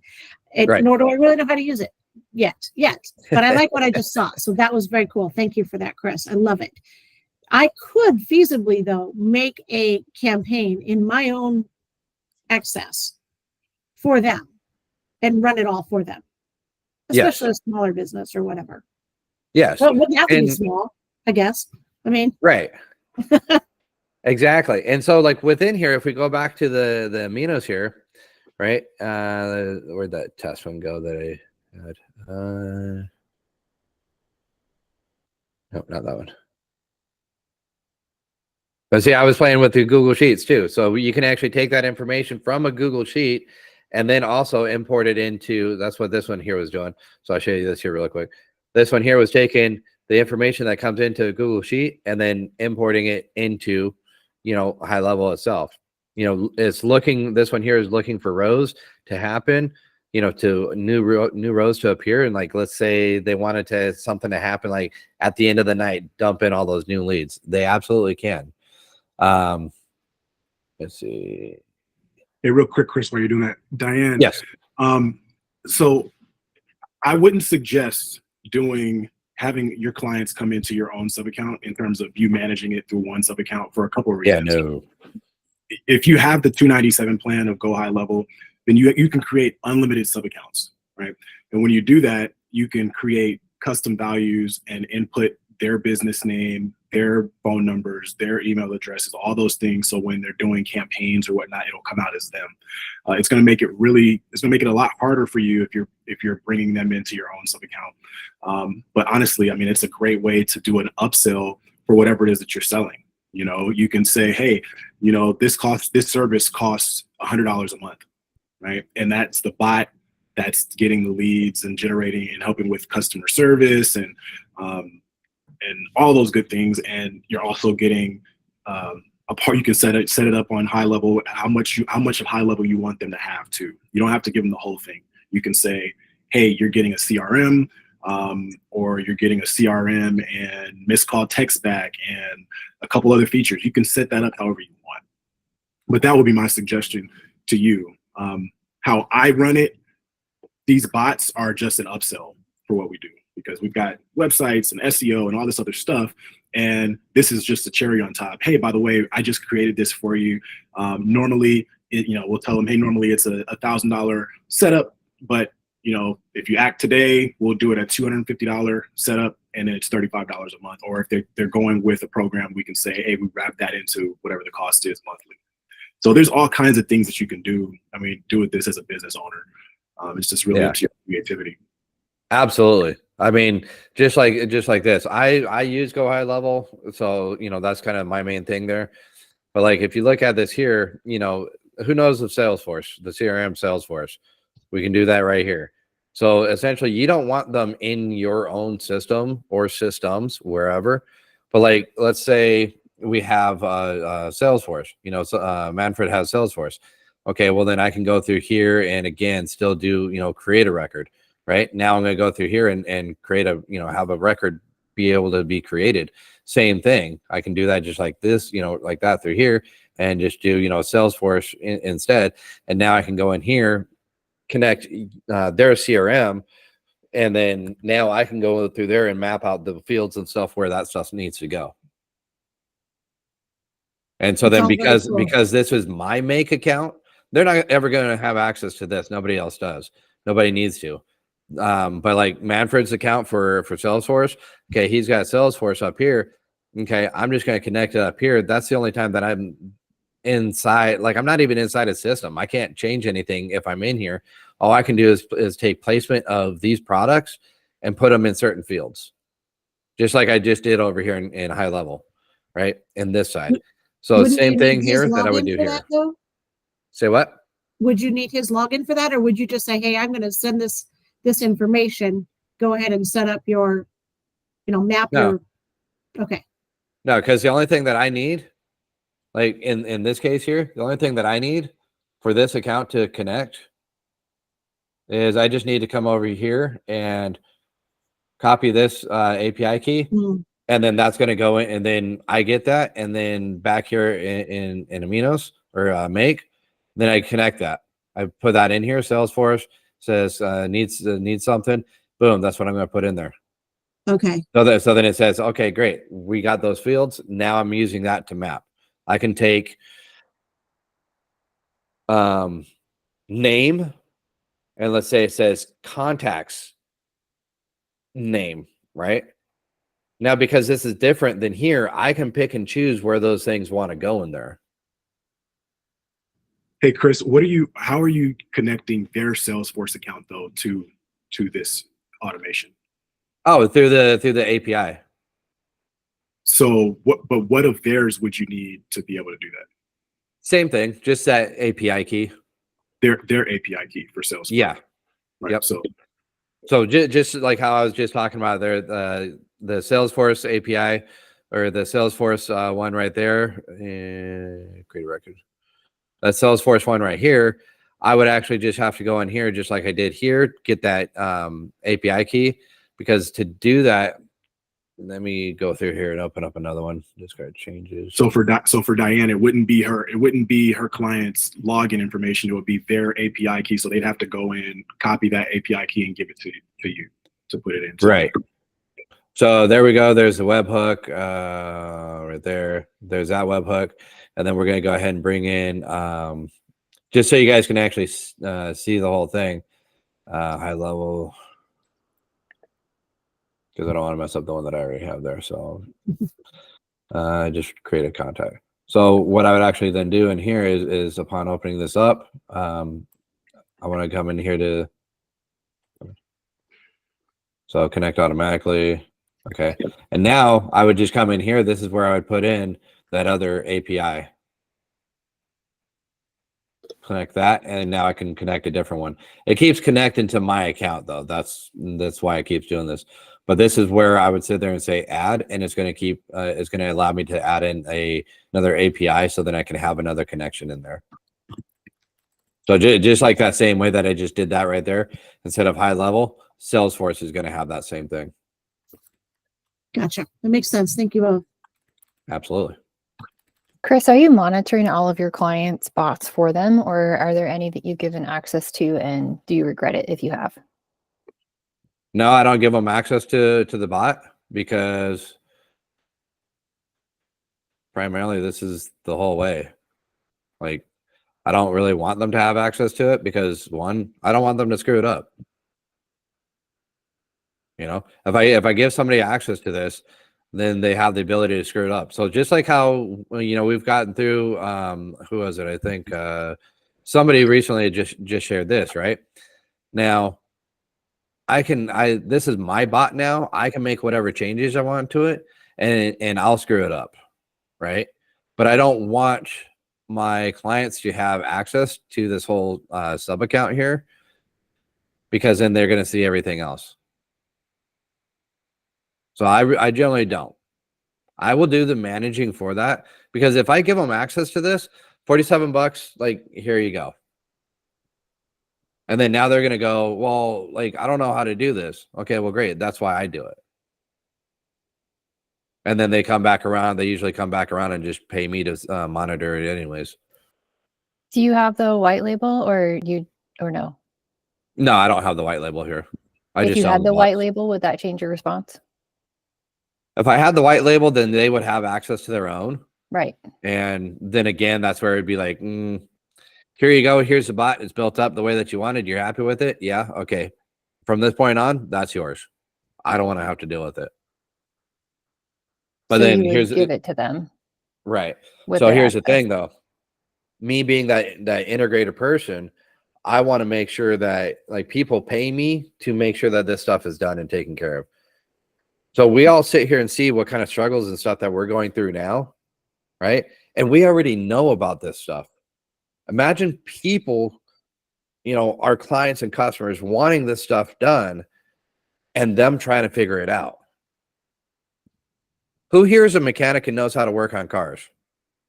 Well, I am, but, you know, so imagine Manfred, because he didn't raise his hand, so I'm pretty sure that he doesn't. So he wants this car, right?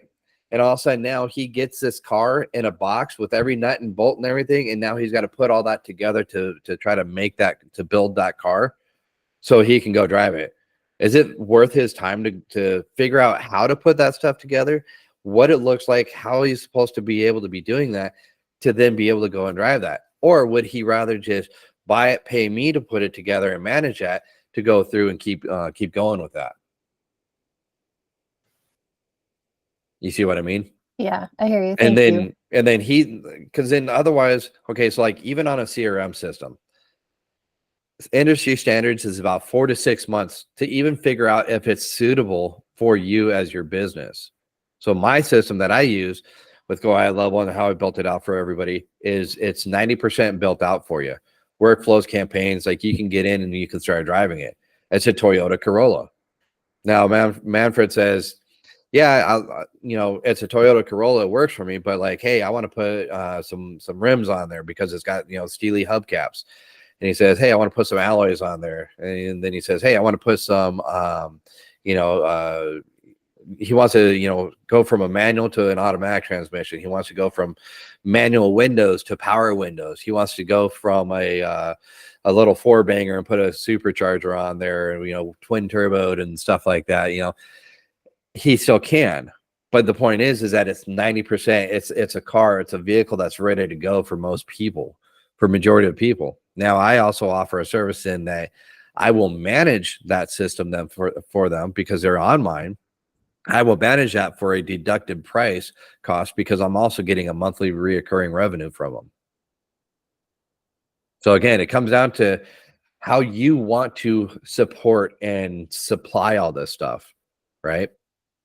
And how you're going to do this. How much time do you want to contribute to do this? Or do you want to just have a basic bot build up and go, hey, here you go, and it'll go into a Google Sheet? Or you don't even want to go that far. Hey, here you go. And like every week I'll shoot you over the leads.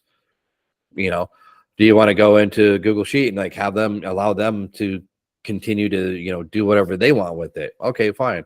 As long as they don't delete the Google Sheet, they'll still keep getting those leads. Or now do you want to upcharge even more? And hey, I will connect this through Make or Zapier and drop them into your system. You know, now you can upcharge even more. And yet, because they are using my Make or my Zapier, you know, I can charge even more then too. I like Make better too, because I get 10,000 operations for $10. Zapier, you get 750 for $30. Oh yeah, that difference. And then now, like with Make and Zapier, dude, you can go off to your heart's content on anything and everything that you want in here. Like I can have this thing come in and then send go to my email and then turn around and automatically send out an email through ChatGPT to anybody that came in and responded. But my whole point is I want it to come in so I have that contact within my system. So then now I can go through and start, you know, having it go down a campaign, because I want to start marketing out to them. They came to my website for a reason.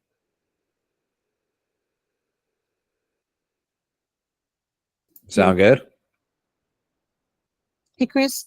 Yes. Tori had a question in the chat that I'm just going to read because it can't jump on. There's people sleeping, but it says, Chris, you mentioned running two bots together on one page without conflict. Can you address this? And this might not be the time, but I wanted to at least throw it out there so you knew it was a question. Yeah, thank you, because like I do try to catch, you know, catch everything. Harry Connor show. There we go. Let's see, where is it?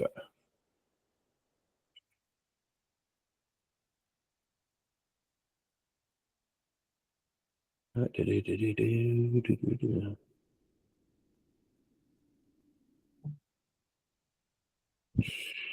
think it's this one. Nope.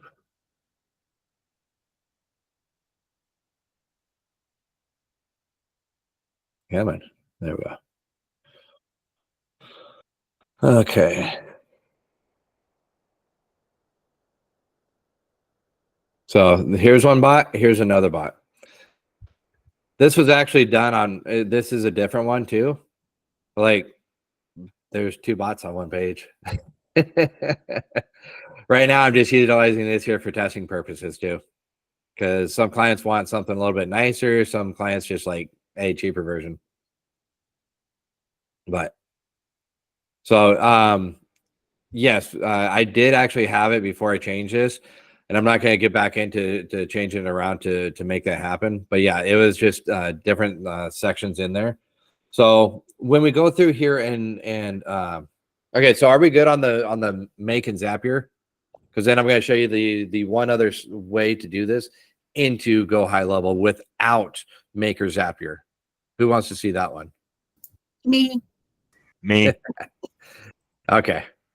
So into Go High Level, any Go High Level that you have without using Make or Zapier. Okay. So just like how we did that in, you know, how we did that in here, how we did that setup, whatever, wherever I had that thing set up here. So how we did that here, where we still had to do this with the webhook itself. So I already had this preset up here. So just like how we had to do that here with the webhook, how we had to get this webhook and we had to wait for an action to happen. So that way it would, you know, we can get those details and stuff from here and be able to move them in. We're doing that same thing on Go High Level here. Okay. And so I'm going to show you guys this automation.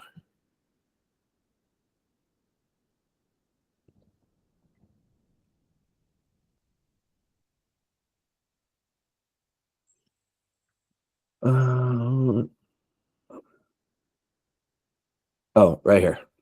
Inbound webhook from Aminos, right? So same thing that we had to do. Okay, this is our inbound webhook. I'm going to go ahead and back out because I have that one there set up because it does take about 2-3 minutes for the thing to catch. So I'm just going to show you guys how that would actually be set up.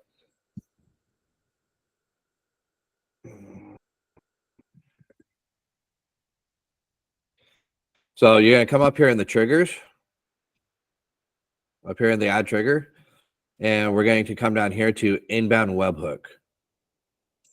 And now when we take this inbound webhook, this is what we're actually going to go through here and copy.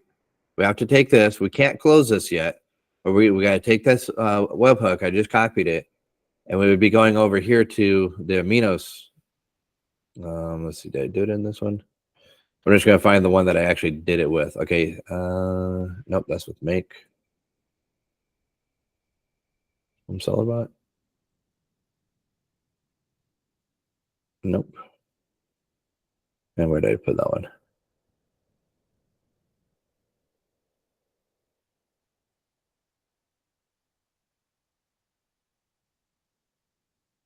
I think it's this one. Yeah. So as we can see here, lead connector HQ. This would be that. I'm going to just paste this other one in here so you guys can actually see that it is the same thing. Hooks, different routing number itself. So this one is working by this one. And So this is now this is extremely important because if you close out that section back in the go high level and try to keep say for instance you take that, you copied it, you put it over and then close that out, it's not going to work because it'll generate a new custom link. So make sure it's the one, like that's why he has that one here in the webhook URL, because if you try to do a new one, it'll completely break down. It'll be a different absolutely link. So we got that webhook in there and we go back over here. So this here is that one that I just had, right? So I'll show you the other one. So we would actually have to do this and paste that over there. And then you would be going through here and fetching samples. Okay. Which is what the webhook was doing when I did it in Make, is it's trying to fetch some sort of information. So some sort of information from your bot has to already be sent over so it can grab that information and it knows what information is coming in. Okay. So just like how we did over here in Make, where we did that here with this webhook before we connected it over here, the same thing. That's all that we're doing. We're doing this setup right now. So we already dropped that webhook in the Aminos, and we're going back to our Go High Level account, right? And see, if I don't have anything to map here, I can't save this. There's no mapping. So I can't save it whatsoever. Okay. So in turn, if you wind up closing this out, so we're looking at E8 is this last one. So if we close this out and just delete it and go back in there to try to do it again, 7B. So every time you open that up, it's going to show a different one. So that's why it is important to hold that open. So since, again, I'm not going to take that time with this one, I'll go back over here to the other one. No, I don't want to say that. So this is one that I had already had set up here. And so now we can look at this. 242 is the last one. 242. So you see that it's the same webhook as what's in the Go High Level account. Now it's important though that this has to go into the Zapier webhook URL. So make sure it goes in there. Make sure that you do save it. So what this is doing is that instead of going into the Google Sheets or utilizing Make and going into Make and then going into a different, another CRM, this is only working with Go High Level. Okay. Not set up for any other systems except because Go High Level is such a big game changer and it's such a big CRM that the majority of people actually utilize it. That it's an easier setup process to do it this way than to try to connect Salesforce, Agent CRM, and all these other stupid things in here, right? So anything else you would have to go through Make or Zapier, not this Go High Level one. Okay. So in turn, we're back here. So now we actually caught the webhook, and this is what this looks like. pretty intimidating to some people, but if not, then good for you. So this is actually bringing in all the data and information from the Aminos bot, right? So the ID, the bot ID, session ID. I mean, we can bring in bot ID number if we want to, and really have an idea of like where that bot came in from, like whatever it is that we want to do, name, phone number, email, multiple choice 1, multiple choice 2, basically where do I want to put all this stuff. So then now we have that, right? So now we have that information. And so now it's already caught it. Good. Now we have all that. Now what are we going to do with that? In this case here, we're actually creating a contact. So in this process, again, remember, Go High Level has to have a name and an email. So again, we have to have that in here. So we can come in here and add another field. I already did this with the email. So I did the email and grabbed what that was. So what that process itself actually looks like is I'm going to do it here. I go in here, open up the field, and I'm going to come down here to first name. So I want first name, and then I can write in here whatever it is that I want. But I'm going to come over here and do click the tag, and now we need to utilize inbound webhook trigger. Come in there. And if we go to headers, it's just going. Honestly, I don't even know like what all this stuff is in here, but it's not what we need. Okay, so I don't even get what the headers is there for or what its purpose is. But what we need is the lead. So we need to come into the lead side. Now, when we open up the lead here, this is where we have all this other information that's coming in from the bot. So what we need to do now is we just come in here to data, and we're going to open up the data. And now this is all the data information that came in.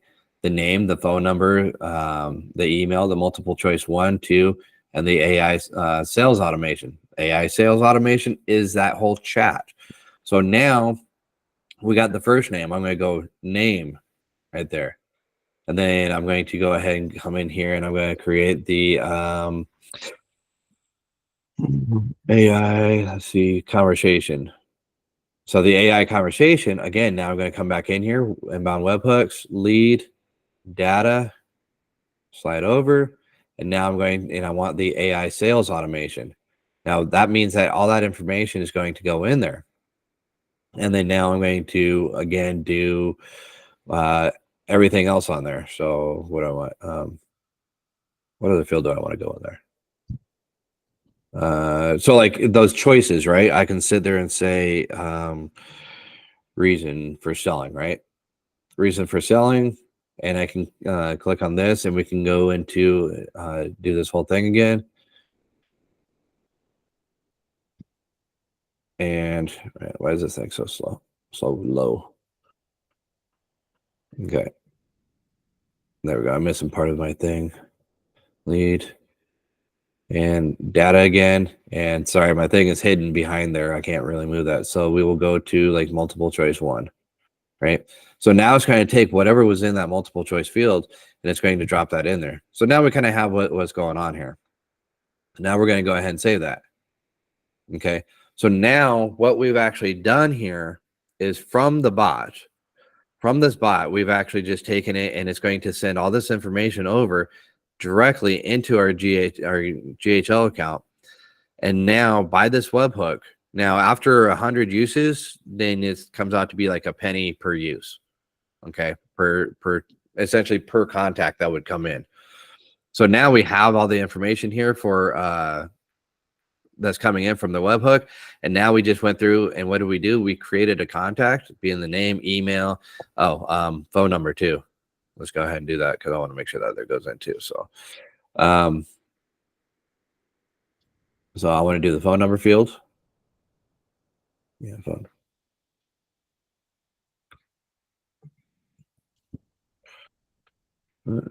Phone number. Let me grab that, make sure that we actually have that.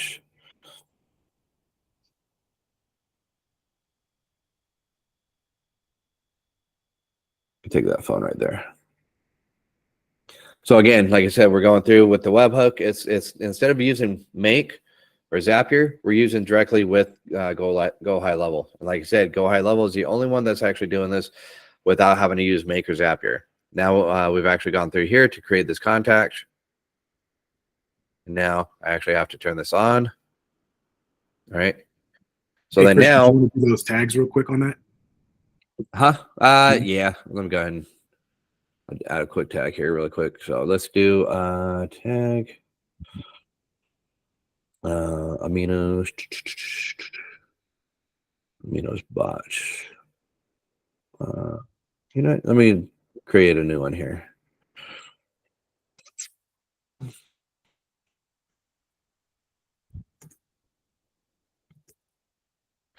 So Aminos Bot GHL integration. So I'm just going to save that. It's going to get that tag. So now we'll be able to look for that tag. And again, people, this is where this here comes. When this happens, we can have it go into here, you know, tag, create the contact, go into all kinds of workflows. This is where we can then, you know, say, send out an SMS, right? You know, like what we were talking about. And then from there, we can, you know, have it send out an email as well. We can have it go into Slack, you know, like anything that we really want, we can create in here, which is why, again, we can get so big and so huge in this, but we don't want to. So we'll, you know, go ahead and just take this off. I just want to create this contact here really quick. So we'll go ahead and delete action there. And so then now we have that. All right. So that there is actually saved. It is active now, right? Yep. So now let's go ahead and go back into Aminos. And now we can actually go back in here and play with this bot. The CRM flow bot, right? That was, yes. So now we can go in here and play with this. Log in automation. Ask who I'm speaking with. You know, Becky, right? Thank you, Becky. It's a good number for you. 480-667-8899. Email. test@email.com.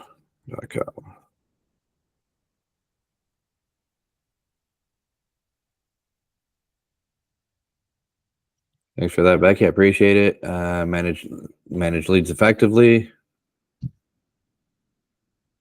So it is asking, like, what are your struggles? So now this manage leads effectively goes in, will come in as one of those questions that we set up there. What features are you looking for? Sales automation, whatever. And again, that's that secondary question in this whole thing. What questions do you have about the sales automation? How does it work?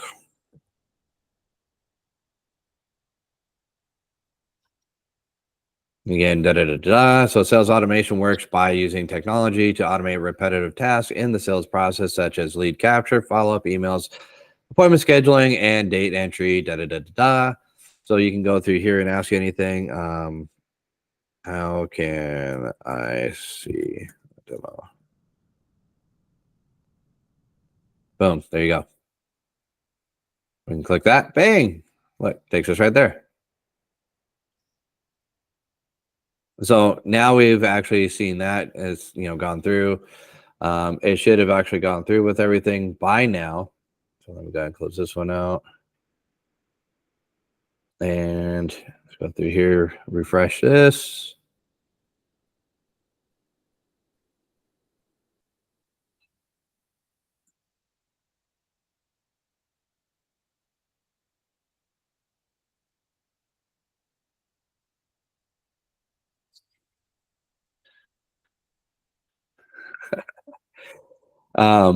So then, yeah, now we can go back here. I just want to make sure that everything is refreshed. And let's go back here into the contacts.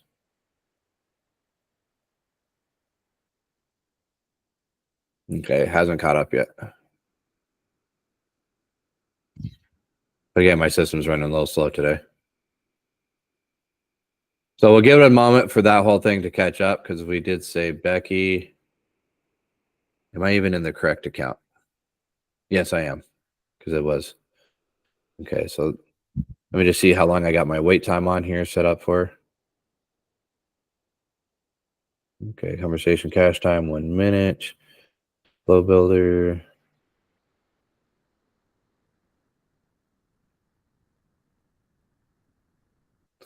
So yeah, like those different sections that I was showing you about, the asking different questions, contact management, communication tools, sales automation, lead generation, you know, these are where you can actually put in AI to answer different, you know, specifically for this or this, you know, things like that. So let's see. Just out of curiosity, how long do I have this? Yeah, that was like 5 minutes. Oh yeah, that's right. That was like 5 minutes because it was of how big it was. So we will give that there a moment itself. But this here is like one of my newer ones, where one of my newer flows where it does have a lot more information itself. But like you can see like right here how I did this one. These here came down in different options, and then it just loops to multiple choice 2 afterwards, which is this one. So it gives it another branch to kind of go back through here and down. So, but I do know that this here works because I did this last night as well. I just forgot about the 5-minute setup on there. And the thing that we're waiting for there is in the AI setup here. What this is send AI chat log to enabled integrations after however many minutes. So it's set here for 5 minutes.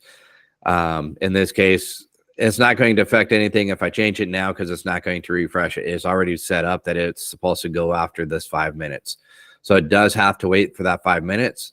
Now, again, depending upon how big your workflow is, things like that, that's where you're, you know, how you're going to set things up. So we got this going on. We got the wait time in here. And then now the leads are coming into here. Are coming into your CRM. Becky's not there yet. But then again, this is where, like I said, we can go on from here, from this creation of it, and do it many of different ways. You know, through the test, you know, through this side here, I did it where the tag happened and it came in through here, and also where this here had come in. You know, so we can actually do it again. The webhook, add the tag, create the contact. What is it that we're doing with all this stuff afterwards? Again, same thing here, coming in utilizing make, and we're coming in here through the Aminos Bot lead, and it gets the tag of Aminos Bot, assigns it to me, updates the contact field, sends an internal notification to me, and then, like, again, we can text out, email back out, and stuff like that. So yeah, that's, in a nutshell, that's how this whole thing is actually working. There's so many ways to go about this. I mean, how was this, guys? You know, give me some feedback. I want to hear. It was awesome. Great job. Thank you. Great Thank I loved every second of this. Thank you so much. Awesome, awesome. Leaf was talking. When Leaf was talking, but we didn't hear him. Yeah, I still didn't hear him. I don't know. Maybe something with your mic. I don't know. So yes. But I think this here kind of touched on and like hit a bunch of things with the community itself too. You know, for a lot of the questions that people were asking about, you know. Oh, one thing here while we are kind of waiting for this to come in into play here too is that, so when you do your sites, like GHL actually has hosting for you, has your own sites to host. All you're doing is coming in here, and when you open this up, you're going to be in funnels. This works in funnel pages, websites, and all you're going to do is just come into your front page here, click settings, and then you're putting in your body tracking codes in here. Actually, I didn't put it in this one, so let me show you in a Okay, different you lost one. me. What site are you in? Where are you? Are you in This is Aminos on or the. are you in Go High Level? This is Go High Level. Okay, that's where So we would click on sites, and then either funnels or web pages or websites, and then this is where we can come in here, and I didn't want that one either.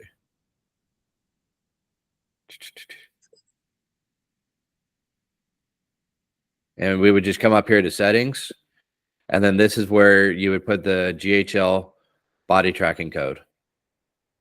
So now I'm back in Aminos, And so if we come over here to setting, or sorry, integrations, integration code is what I want. So this go high level integration code, that right there is what you would actually take and put in your body tracking on your sides here. So, and I don't know, I personally like the thing here, but when you do the actual inline, I haven't done the inline before, but I get it, and I'm not going to try to go through that whole thing with this. But when you do the inline coding, it's there's one thing that you do here, and then there's another code that you actually add in there. I forget, unless someone's actually done that really quick. I'm not going to try to go back in there and try to do that.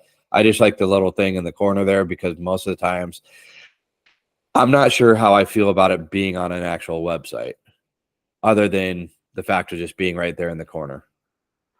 Okay, Hey, that's Chris. my opinion. Yes. I've actually done it, and what you would do is you would paste the inline code. Well, you can do the inline code and the form code, which is right under the inline code, and put it right where you need it or you want it inside the web page. Yeah, just like So this one right here. yeah, so you would do that. Open the code editor on your right, Yep. and then This in here's the there. code for the other one, but yeah. Okay, so in there, you can actually place both the inline code and the form code. But what is important is that the form code go exactly where you need it, and the Okay. inline code, according to someone, it can be placed anywhere. It can be placed in the body tag, but what was easy for me was simply put them both together. Okay, And it so worked. let's look at that then. So in this one here, I'll put this right up here. So in turn, the inline form should be pop up underneath this picture. So we can go Correct. back to Aminos while we're still waiting for the other thing. And now if we want this, then what we would take the embed code, because we have to do this one too. Your HTML Yeah, code both. at the location where you want it to appear. So we actually got to take this, copy that, and we'll go back to this page. Hey, look at this. We're going to do this all together here. So we're going to go and put that in there. And then we should be able to do the other code. So we need the inline embed code. So we need to take that one there too. And populate that in there as well. So that there should be it then, right? Right, Reyes? Correct. Okay, so we'll save that. Save that. Man, Publish. I may be having 3 bots running on here. So let's take a look at this.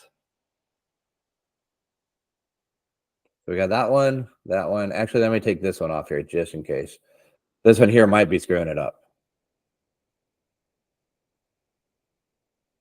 So that one there, where did I put that one? Oh, I know where I put that one. That one there, I got to back out of here. And you want to make sure that you publish, Yeah. Actually, you know what? That there would be a grateful thing, because, like, you know what? Let's go back in there. Because in turn, so this bot that I just put in here, wait, what bot is that? What bot is this one? I don't know. I don't recall it. The CRM flow one? Okay. Yeah. Okay, so we got that one. Okay, so it is a different bot. So cool. Like, let's check this whole thing out. So this here is that bot that I was just in. This is that one. I will double save that again. And then this one here is for the one that pops up over here on the right. We'll go ahead and save that. And when I back out of here. Hey, Chris, and check, because Dave said that you missed the close on the first line, that closing symbol, the greater than sign. Okay. So let's go back in there, double check that. And then this here is the third bot. So we're gonna go ahead and check this out and see if we can actually produce 2 different Aminos bots. This is one, and then we're going to do an inline one, and then I got the other one that's also an inline one there too. So we will double check all that. Man, this is gonna be fun. So let's go ahead and go back here. And we'll edit this. And you said that I missed that one. Yeah, on the first line. I'm closing on the first one. Okay.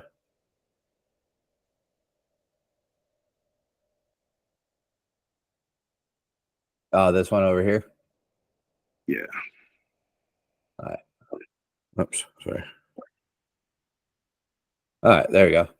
Hey, now we know that because it just changed up the whole color. Okay, so that's good. And this would be cool if I got 3 different bots running on here. Awesome. So let's go back through here and check this out.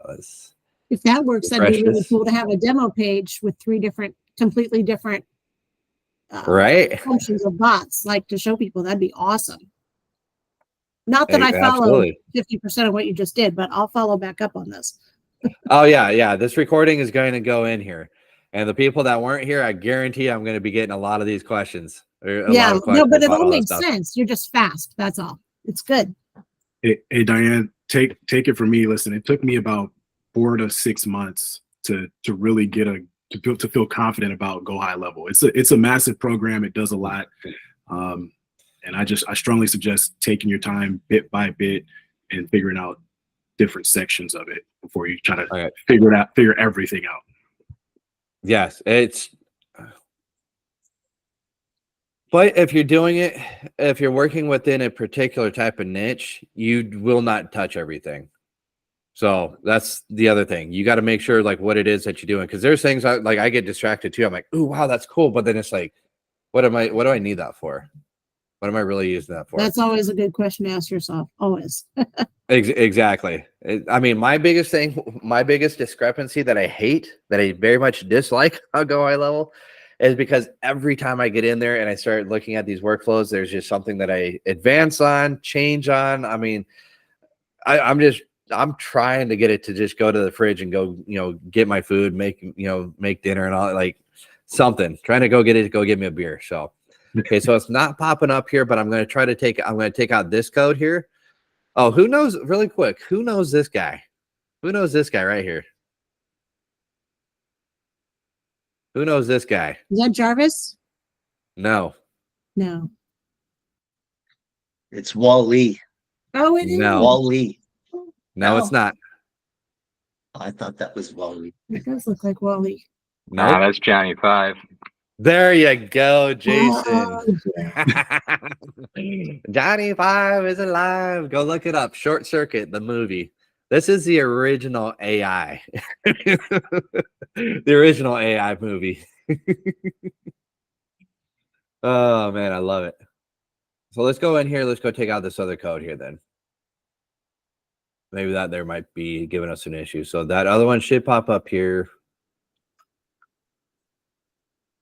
If this doesn't work because they are 2 different bots, then maybe you really can't. Yeah, I was trying this morning, whereby the user click on a button and it runs a JavaScript code with the add event, but I couldn't get the thing to display. Right. But however, though, I could get the chatbot in the corner and the embedded chatbot if I just had one on there. But trying to get it to display after the fact, I ran into issues because the overall idea was to have like buttons on the page and then to have one embedded chatbot over to the right. That way I'm not taking up all the screen real estate with the different chatbots on there. So if the user is able to click on a button and say, hey, I want to see the landscaping quote chatbot, they click on that button.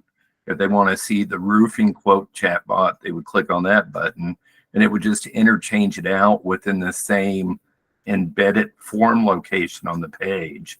But I couldn't get it to display. It's almost like because the code has to be on the website and the header for the site itself, it's almost like there's an initialization that happens at the beginning of when the page loads.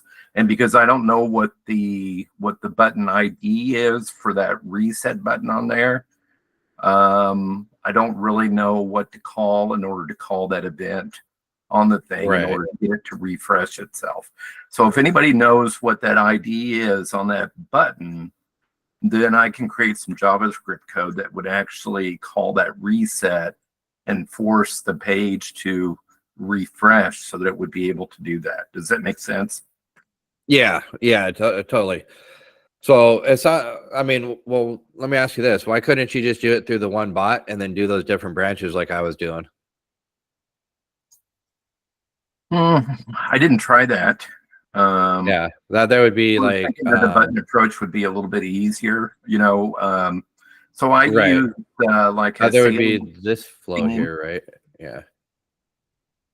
Yeah. So just like this one here, you know, contact management, communication tools, sales automation, lead generation.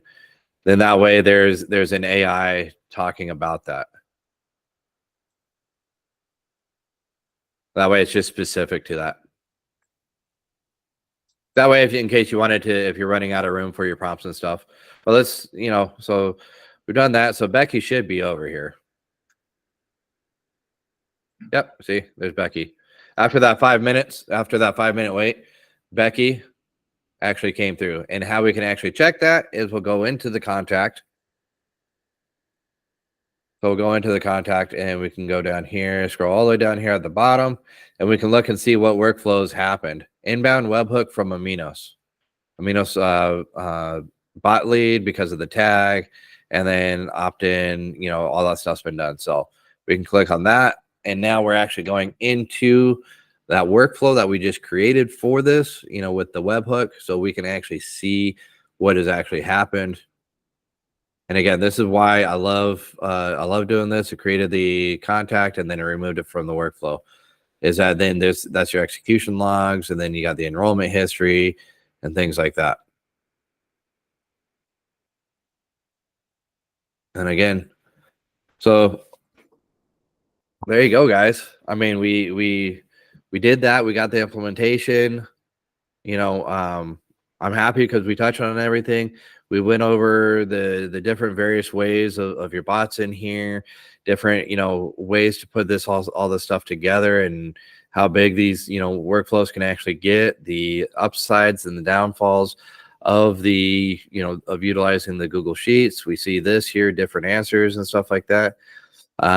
We utilized Zapier and Make to actually bring that as a new contact into high level account, and or our customers' high level account, and, you know, placing the fields that we need to everywhere. So we went through and we did that. We touched on that. And then we went through and played around with the bot testing. You know, we brought it into here, and how we did the webhook here, the information that we brought in. And then we still turned around, we still mapped it. We still, obviously, you see how we still had to map it over here. But now we see how this is still the same thing as what we did over here. The webhook was right here. We took this information from here and we placed it into its corrective fields over here. So there's that, and then we went through, we were playing around with the bots here. Let me just try this one more time. I want to see if we can actually do this, maybe without the fact of having, you know, I want to take that one off. I want to do this with the fact of, I just want to take out this other one here on the side, see if that one bot doesn't actually still come up. In the middle that we embedded, just because, oops, I want to go back. Because I want to see if that there actually did work, if that embed one does actually work. How Reyes said. So I took that one out. So we won't see it there on the left-hand side. So that's there. And let's see, let's take a look at this. Yep. There we go. Okay, so no, you cannot have 2 bots from Aminos on here. So, but you can put different chat bots on here from different companies. So yes, you absolutely can. It's a haiku there. But man, so that was great. That was awesome. I appreciate y'all for coming and joining. You know, I didn't want to put out there that, hey, this year was going to be recorded because then people wouldn't come. But then again, here we go. We get to ask our questions live and in person here and get to make this happen. So with that being said, any questions? I was What a wondering if blast. you still had some time and capacity to brainstorm ideas for ways to use for lead gen, other than like, hey, you know, here's this discount or sign up and you can get a discount, or essentially, you know, like real estate, hey, are you looking to sell, rent, whatever? And then to more as like a contact, what are other ways to use it for lead gen? Okay, cool. I'll definitely touch on that. I'll go ahead and stop it here. You know, stop it here though, because I want to make this as like this whole bot build out session, and then I still want to record that one too of the brainstorming session. So, any other questions on the whole building side and things that we can do here? Did you say that we can capture, you know, the AI, for example, you know, the information? So, is there a way to capture that and email it to them, you know, through the automation? Is that possible? Have you done it? It seems like it is, but have you actually done that? Like, Right. not just capture name, email, phone number, but actual, you know, The the whole response, conversation. and email them the response, you know, as a way to get them to put in the correct email instead of a junk email. Yeah. So to, you know, as a payoff. Yeah, so we could actually do that right here. That's why I was saying when that lead comes in, we can turn around and have that email right back out to confirm that. So if I can tap in real quick, Reyes, Yeah. I actually tried to set that up for my personal business. So I own an online boutique, and what I didn't want was, just like you said, for somebody to come in, put their name, a junk email, and then get the discount code right there in the bot. So what I have set up is I have it go. It's a hybrid bot with Aminos. I get the name, the email, and then it goes into an AI chat. But the problem that I'm having is that it's taking a long time. It's taking longer than I want it to get the information from the bot into Go High Level to be able to trigger the automation and then send out the discount code via email. So it does it. It works. It's just slow, and I have to figure out a way to make it a little bit better. I think what I need to do is put a save data box after the email, because for whatever reason, the email box is supposed to trigger that information being pushed to GHL, but it's not.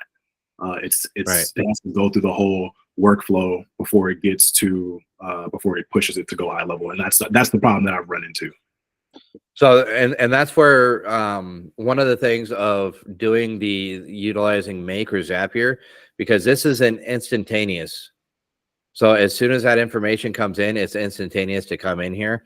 And then you see how long these actions are. 1 second, less than a second, 2 seconds, less than a second. So you can actually see how long this stuff has actually been, actually does really take.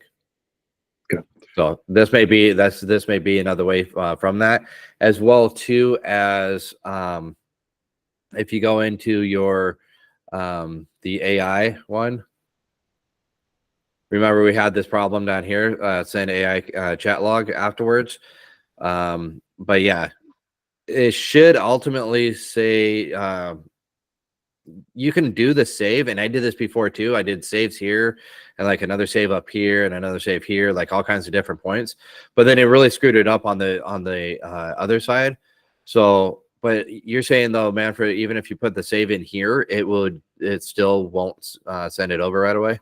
So I haven't done that yet. Kieran was saying, he was suggesting that in the chat that we had. He said maybe put a save data block after the email if the email block is not automatically triggering like it should.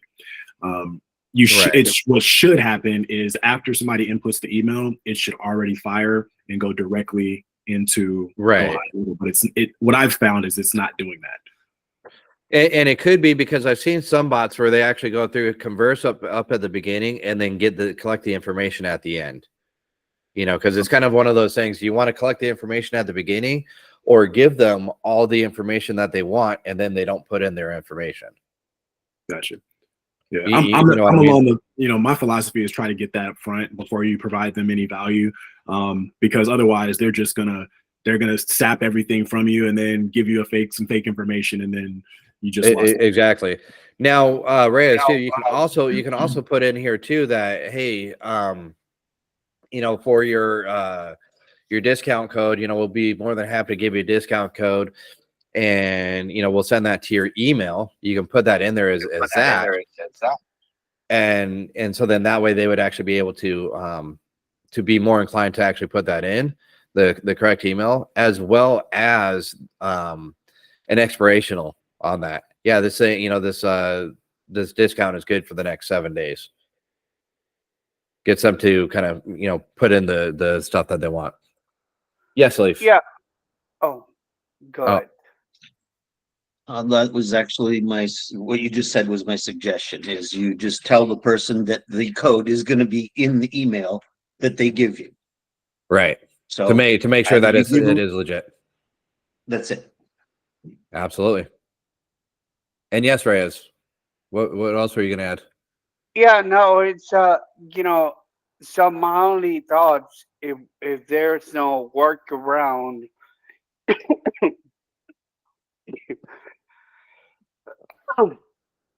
excuse me, is you know, offering an enticing lead magnet, you know, where it's gonna well, they can't refuse. They're not gonna give me a false email because the lead magnet is so enticing to what they want. And so that's going to be my brainstorming. What can I offer right there and then to make sure that what they give me, you know, is a correct email because they want what I have. That's my thinking. I think that's a great idea. That's actually what I use for my site. You know, I have a chat bot, which it helps to generate leads. It improves customer service, and also generate sales because it's going to put people into booking calendars and everything. But I also have a lead magnet, you know, that's prominently placed. And if they want that, they have to put their information, their correct information, and then they'll get it's the same thing in Go High Level. It's a workflow that triggers an automation, and then they'll get that in their email. So there's nothing wrong with having multiple ways of collecting leads. Yes, absolutely. So there's so many different ways that we can go about doing all this. And you know what? Forget it. Let's just do it. So Janelle, let's just go ahead and start doing some brainstorming ideas. Because I mean, obviously, we're here at the end, and like now, it's just going to be a matter of time and energy. You know, the ideas that we have for this. So, Janelle, let's actually get into it. I'm here. Yeah, because I it's like, yeah, because I mean, like everything is kind of there now, and it's like, yeah, why not? Let's just go ahead and put it in there. So yeah, sure. So ideas, huh? Like how to do this? What do you want to do? So just different ways to utilize it for lead gen, other than, hey, get this discount code, or other than like using real estate as an example. So, hey, are you interested in buying, renting, selling? And, you know, so more of data gathering, which then also proves for lead gen. But what are different ways that we can, or other ways that people are using it for lead gen other than those two? Some of the things that I'm working on would be like a checklist, so my wife has she's doing online selling like skin products, skin care. And so I'm thinking of a checklist. Like I was working on a 7-step checklist for better skin, something as a lead gen. And now so that would go into the AI or the chat box, put in there. I have a quiz in the chat box. What's your skincare type? And it'll ask them several questions. And at the end, it'll spit out like, okay, your skin says that here. I'm still working on it, but at the end, they would say, okay, so product recommendation, and that. But in the beginning, I put, hey, where can I send you the 7 steps to better skin? At least I would entice them to put in the right email because they're getting something. And we're getting their name, number, email.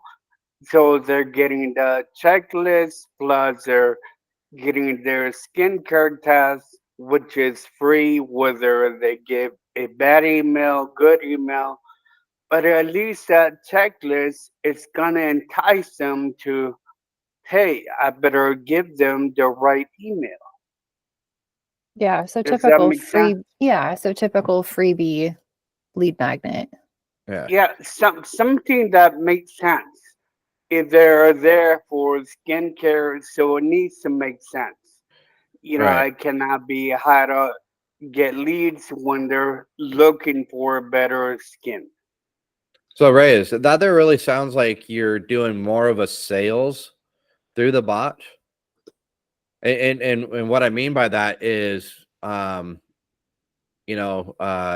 Reyes, you like to drink water? Yes. You like to drink cold water? Yes. You like fresh purified water? Yes. Okay, here's my system, that actually covers all that. Why would you not want to buy? So that's essentially what you're doing there is by putting in those questions to get them to that point, which is why back in my first prompt there, we were doing that, hey, what's your problem? What's that going to look like if you don't get this taken care of? What would it look like if you did get it taken care of? Hey, well, I've got this problem. Well, what's going to happen if that problem persists? Well, I'm not going to be successful. Well, what if we had something that would make you successful? And all of a sudden they're like, oh, well, yeah, that's great. Great. Now put in your information, right? So you're selling them. It's the whole philosophy of getting the sale is if you're thirsty, yes, you like water, yes, you like cold water, yes, you like purified water, yes. Okay, so statistics show that you're going to still buy. If I can give you that right now and for less than the cost, for 50 cents a bottle of water, then what it normally costs is $1, why wouldn't you want to buy this? Right? So you're selling them. That's what you're actually doing there with those questions there.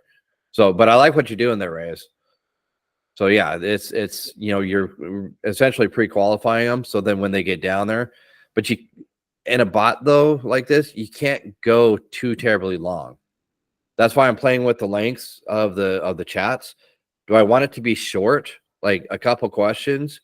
Hey, what's your name, phone number, and email, and then have it go into the AI? Or do I want to, have a bunch of multiple different choices and options? Well, ultimately, that's going to come down to what your client itself is actually going to want. If I can, Janelle, I think, and I'm just going to tell you from my experience. I started my business and it's a luxury brand. I started it 5 years ago, and because it's a luxury brand, one of the things that I didn't want to do was discount my products. And I straight up, this is what happened. Nobody gave me their email information because they only care about what's in it for them. They don't care that it's this business and that business, and what they want to know, what can you do for me for free, really? And so in my opinion, you have to have a lead magnet. There's no way around that.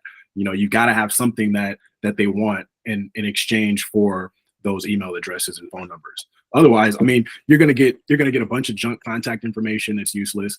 And you know, you want to build that list. You got to have something that is of value to them that you can be able to give them, and it can be something small, you know, that eventually leads into something else, so where maybe you can upsell them on a low ticket item or a mid ticket item or whatever until you get to whatever it is your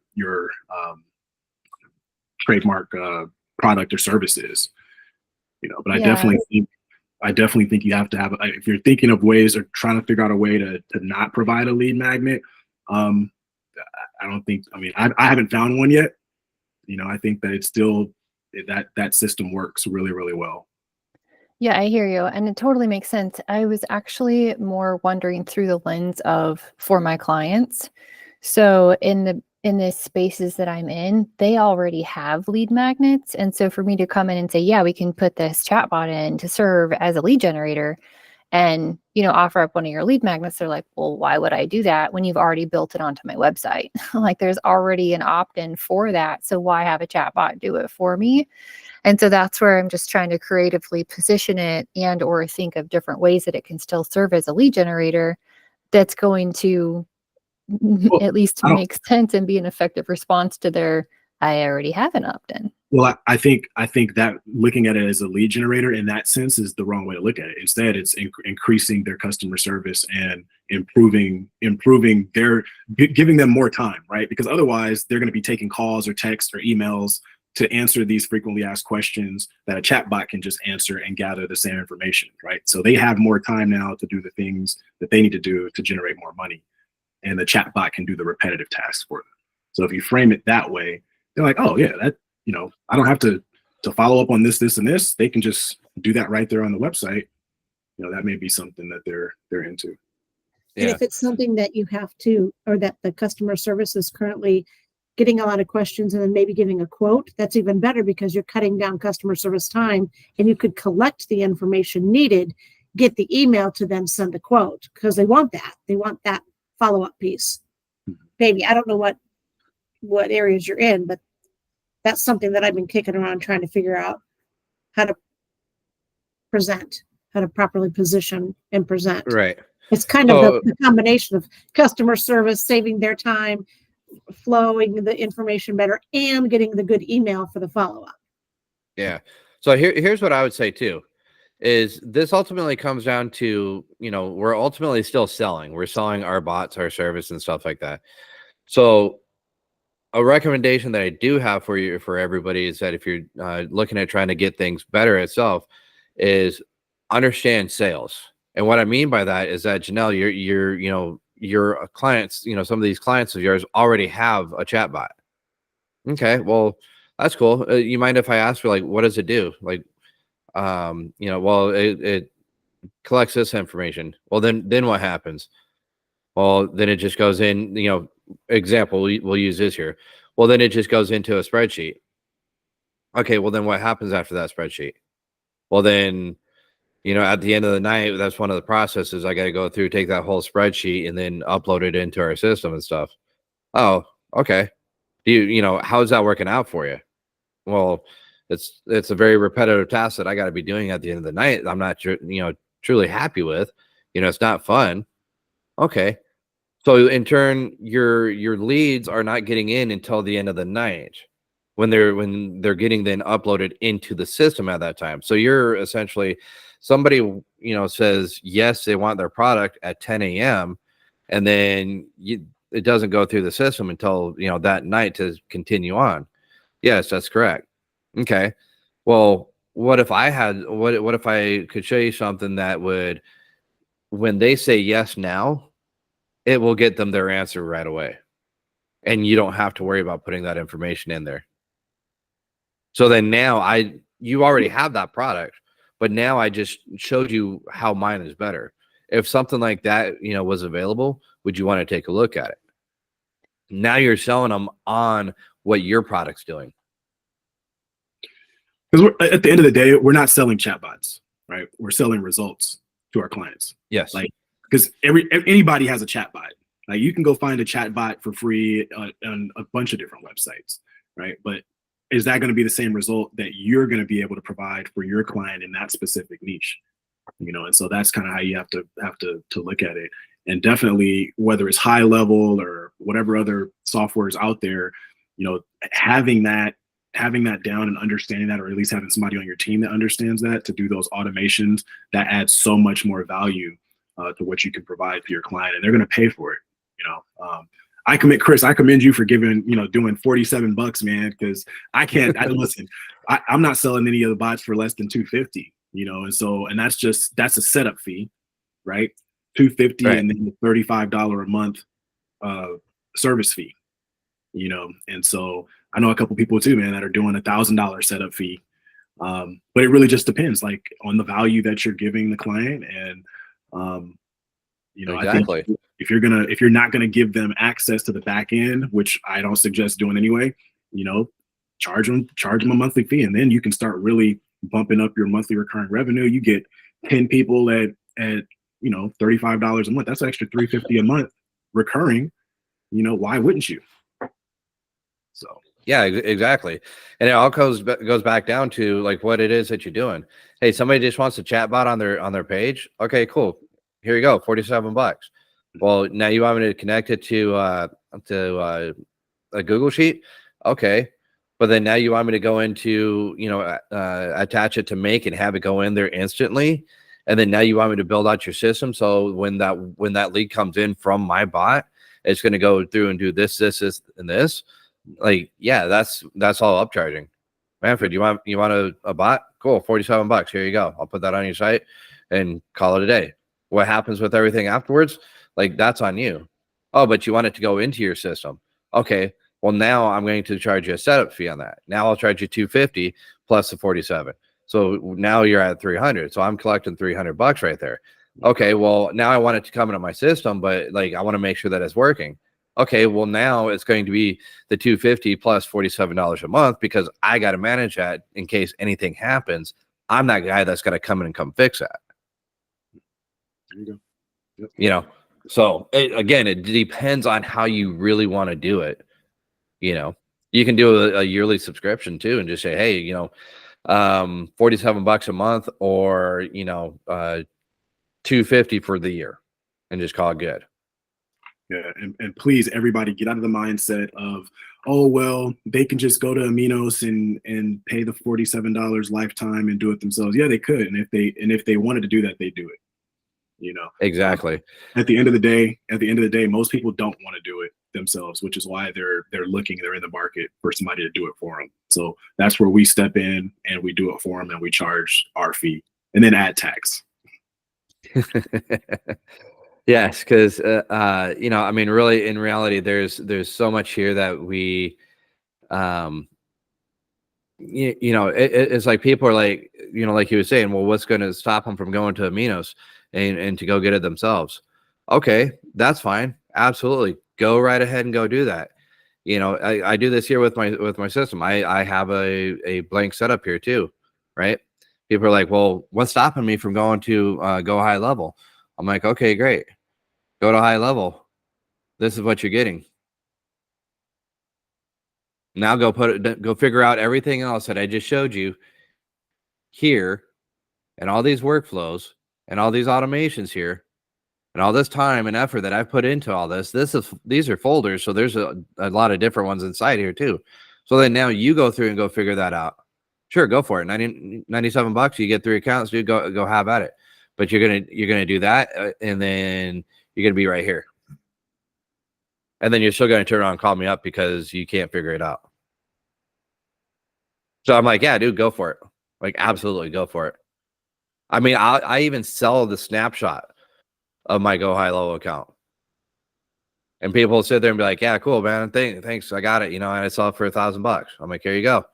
And so then they call me up later, you know, a couple of months later or something, like, hey, dude, how do I get this and that? I'm like, I don't know. Like, you bought it. That was it. But you can sit there and be on my system and have the support from me to be able to do that, but you wanted to go the shortcut. There you go. So yeah, there's, again, people, it's you're selling yourself. Yeah, go to Aminos. Go learn, how long I've been doing this stuff for, to be able to put this on there. And then just like, some people on here thought that, that they were getting lost in here, right? With me going through everything. Well, it took me a long time to learn all this stuff too. But now I do it and it just seems easy. I go and work on cars now. Like I've been doing it for so long that it just, like, a brake job takes me like 20 minutes to do. And it's done with quality and everything. But you look at some of these other people that, are just fresh out of school, they don't even know what they're doing. And it's taking them like 2 hours. But I also, get $50 an hour, where these other guys are getting $20 an hour. Well, why should we pay you $50? Well, I'll get your customers in and out with quality work. Or you can keep, dealing with these 20, paying these guys $20, trying to save money, that these customers keep coming back, and you got to keep spending more and more money on them. So, like, how do you want to do it? At the end of the day, I really think it's about mindset. If you guys are all business owners at this point, and so whatever your product or service is, you need to be listening 90% of the time, talking 10% of the time, and trying to understand what it is that your potential client, what their issues are, what their pain points are. Listen to those, try to think about, okay, how can I resolve that problem for them? And then that's how you position your products or your service, right? I closed a bot yesterday, a bot sale yesterday, and this lady, she runs a gym. She's been running a gym for 17 years and hasn't had a lot of traffic on our website. And so one of our main services is SEO. And I explained to her the difference between SEO and paid ads and all that, and between long-term and short-term results. She understood that, and she already knew what she wanted. And she also didn't want to spend time answering the phone or paying somebody to answer the phone for the simple questions like, hey, how much does it cost for a gym membership? Can I come in and schedule an appointment? Or, all the basic things that people will call and ask her for, because she's in the middle of training. She's in the middle of training other people. And so the chat bot was perfect. I put the chat bot on, and that took care of all that for her. That solved her problem, right? At the end of the day, understanding what the problem is from your avatar, right? Whoever it is that you're selling to, and then providing the solution. Absolutely, 100%. You have to know who you're selling to, okay? And who's seeing The Wolf of Wall Street? Remember that whole scene that said, "Sell me this pen"? Dude, very simply, that's simple. That comes down to it. So, if they've already got a bot and you don't have any services that can provide anything for what they need, move on. You just got to move on. Do you need a pen? No. Well, then you're not a customer for me. So their question is more of, so they don't already have a bot, but they do have either a pop-up or ribbon at the top of their site in conjunction with a static row somewhere on their site that has that opt-in already available. And so why have it in a bot form is their question. Like, I already have a way, and it is already automated. They sign up, it's triggered in an email, they get added and tagged to the list. They're now flowing through a nurture sequence. So why have that? Why do I need a bot if I already have it in a pop-up? Okay, so you already got it in a pop-up. Can it converse with them? No. Okay. My bot will sit there and converse with them. I'll take your website here, looking at your website, X, Y, and Z. I'll take these key points, put them in there. And I would also turn around and go, okay, so when they do submit, what are some of the common questions that you're getting asked back? Well, how much is it? Okay, well, let's put that there on the bot. Let's evaluate and cut those people out. I don't want to sit there and get an email or have to call somebody back just to go, okay, yeah, well, how much does your service cost? Well, I could have just put that in the bot and just had it converse back and forth. Mm-hmm. So, yeah. You got to find out what they, ask them. You got to ask. They're called probing questions. You got to ask those questions and say, hey, what does it do? Like, mind if I take it for a spin, or, even try it out for them, beforehand. And it's like, yeah, you know what? Well, I did notice though that like it doesn't converse with me. It just collects my information, and then what? Like, I'm explaining to them, what? Me as a client, as a customer, I'm sitting there like, I just gave you my information, and now what? But like, what if you got their information, and then they were actually able to ask questions about your service or product?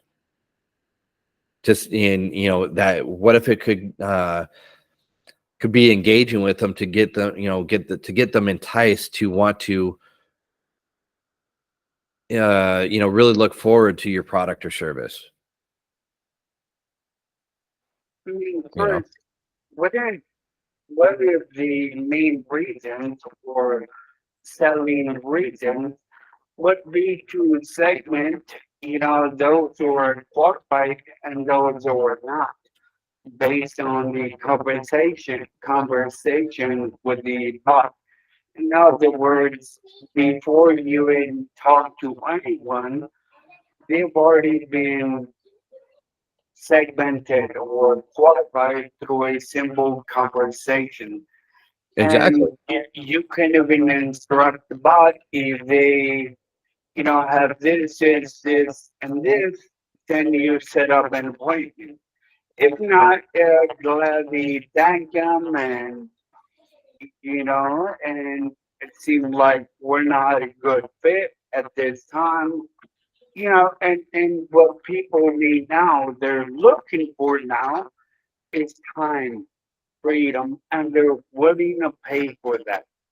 So if the bot saves them more time to do what they love to do, be what they want to be, they're sold. We sell results. What do they want at the end of the day? Exactly. And there's so many ways that we can go about this. It is, you got to find out what their want and their need is. That's what it comes down to. I mean, dealing with sellers in real estate. Okay, somebody that wants to sell their house is not a client for me.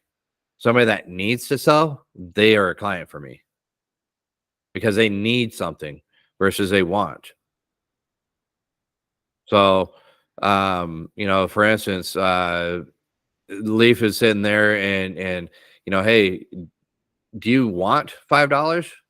And he's like, oh, sure, I'll take $5, no problem. But he's got $100 sitting in his pocket. He doesn't need the $5. Sure, okay. But if he, what would you do for the $5? He's like, I ain't gonna do nothing, right? But then if he needs that $5, down on his luck and stuff, and then he's got to do something. Hey, I'll give you this if you walk across the street or something. Go pick me an orange, right? He'll be more inclined to do that. If he doesn't need the money, he won't go walk across the street to go pick me an orange. But he will if it's, I mean, hell, I'd still do it though. Anyways, just $5 to go pick an orange. Hey, that's a quick $5 right there. But you guys see the point though. If he doesn't need to, if he doesn't need it, he's not going to be enticed to go do it. So it comes down to your whole sales and stuff, and what you're really doing. You're play, and this is where we got to start playing with this stuff. Is what is it that you can offer? What is it that they need? Again, so if I could give you this, if this could work out for you, what would you do? Right. So we can keep, it's a subject that we can keep going back and forth and round and round and round on. So, but yeah, we could probably do another session and stuff too. But I want to go ahead and get it ended up right here. Almost 3 hours with you guys. Damn. You're a rock star for doing this for us. Thank you. Thank you. Absolutely. Yeah. Really appreciate you, man. Thank you. Thank you. Yeah, I had fun it. doing this too.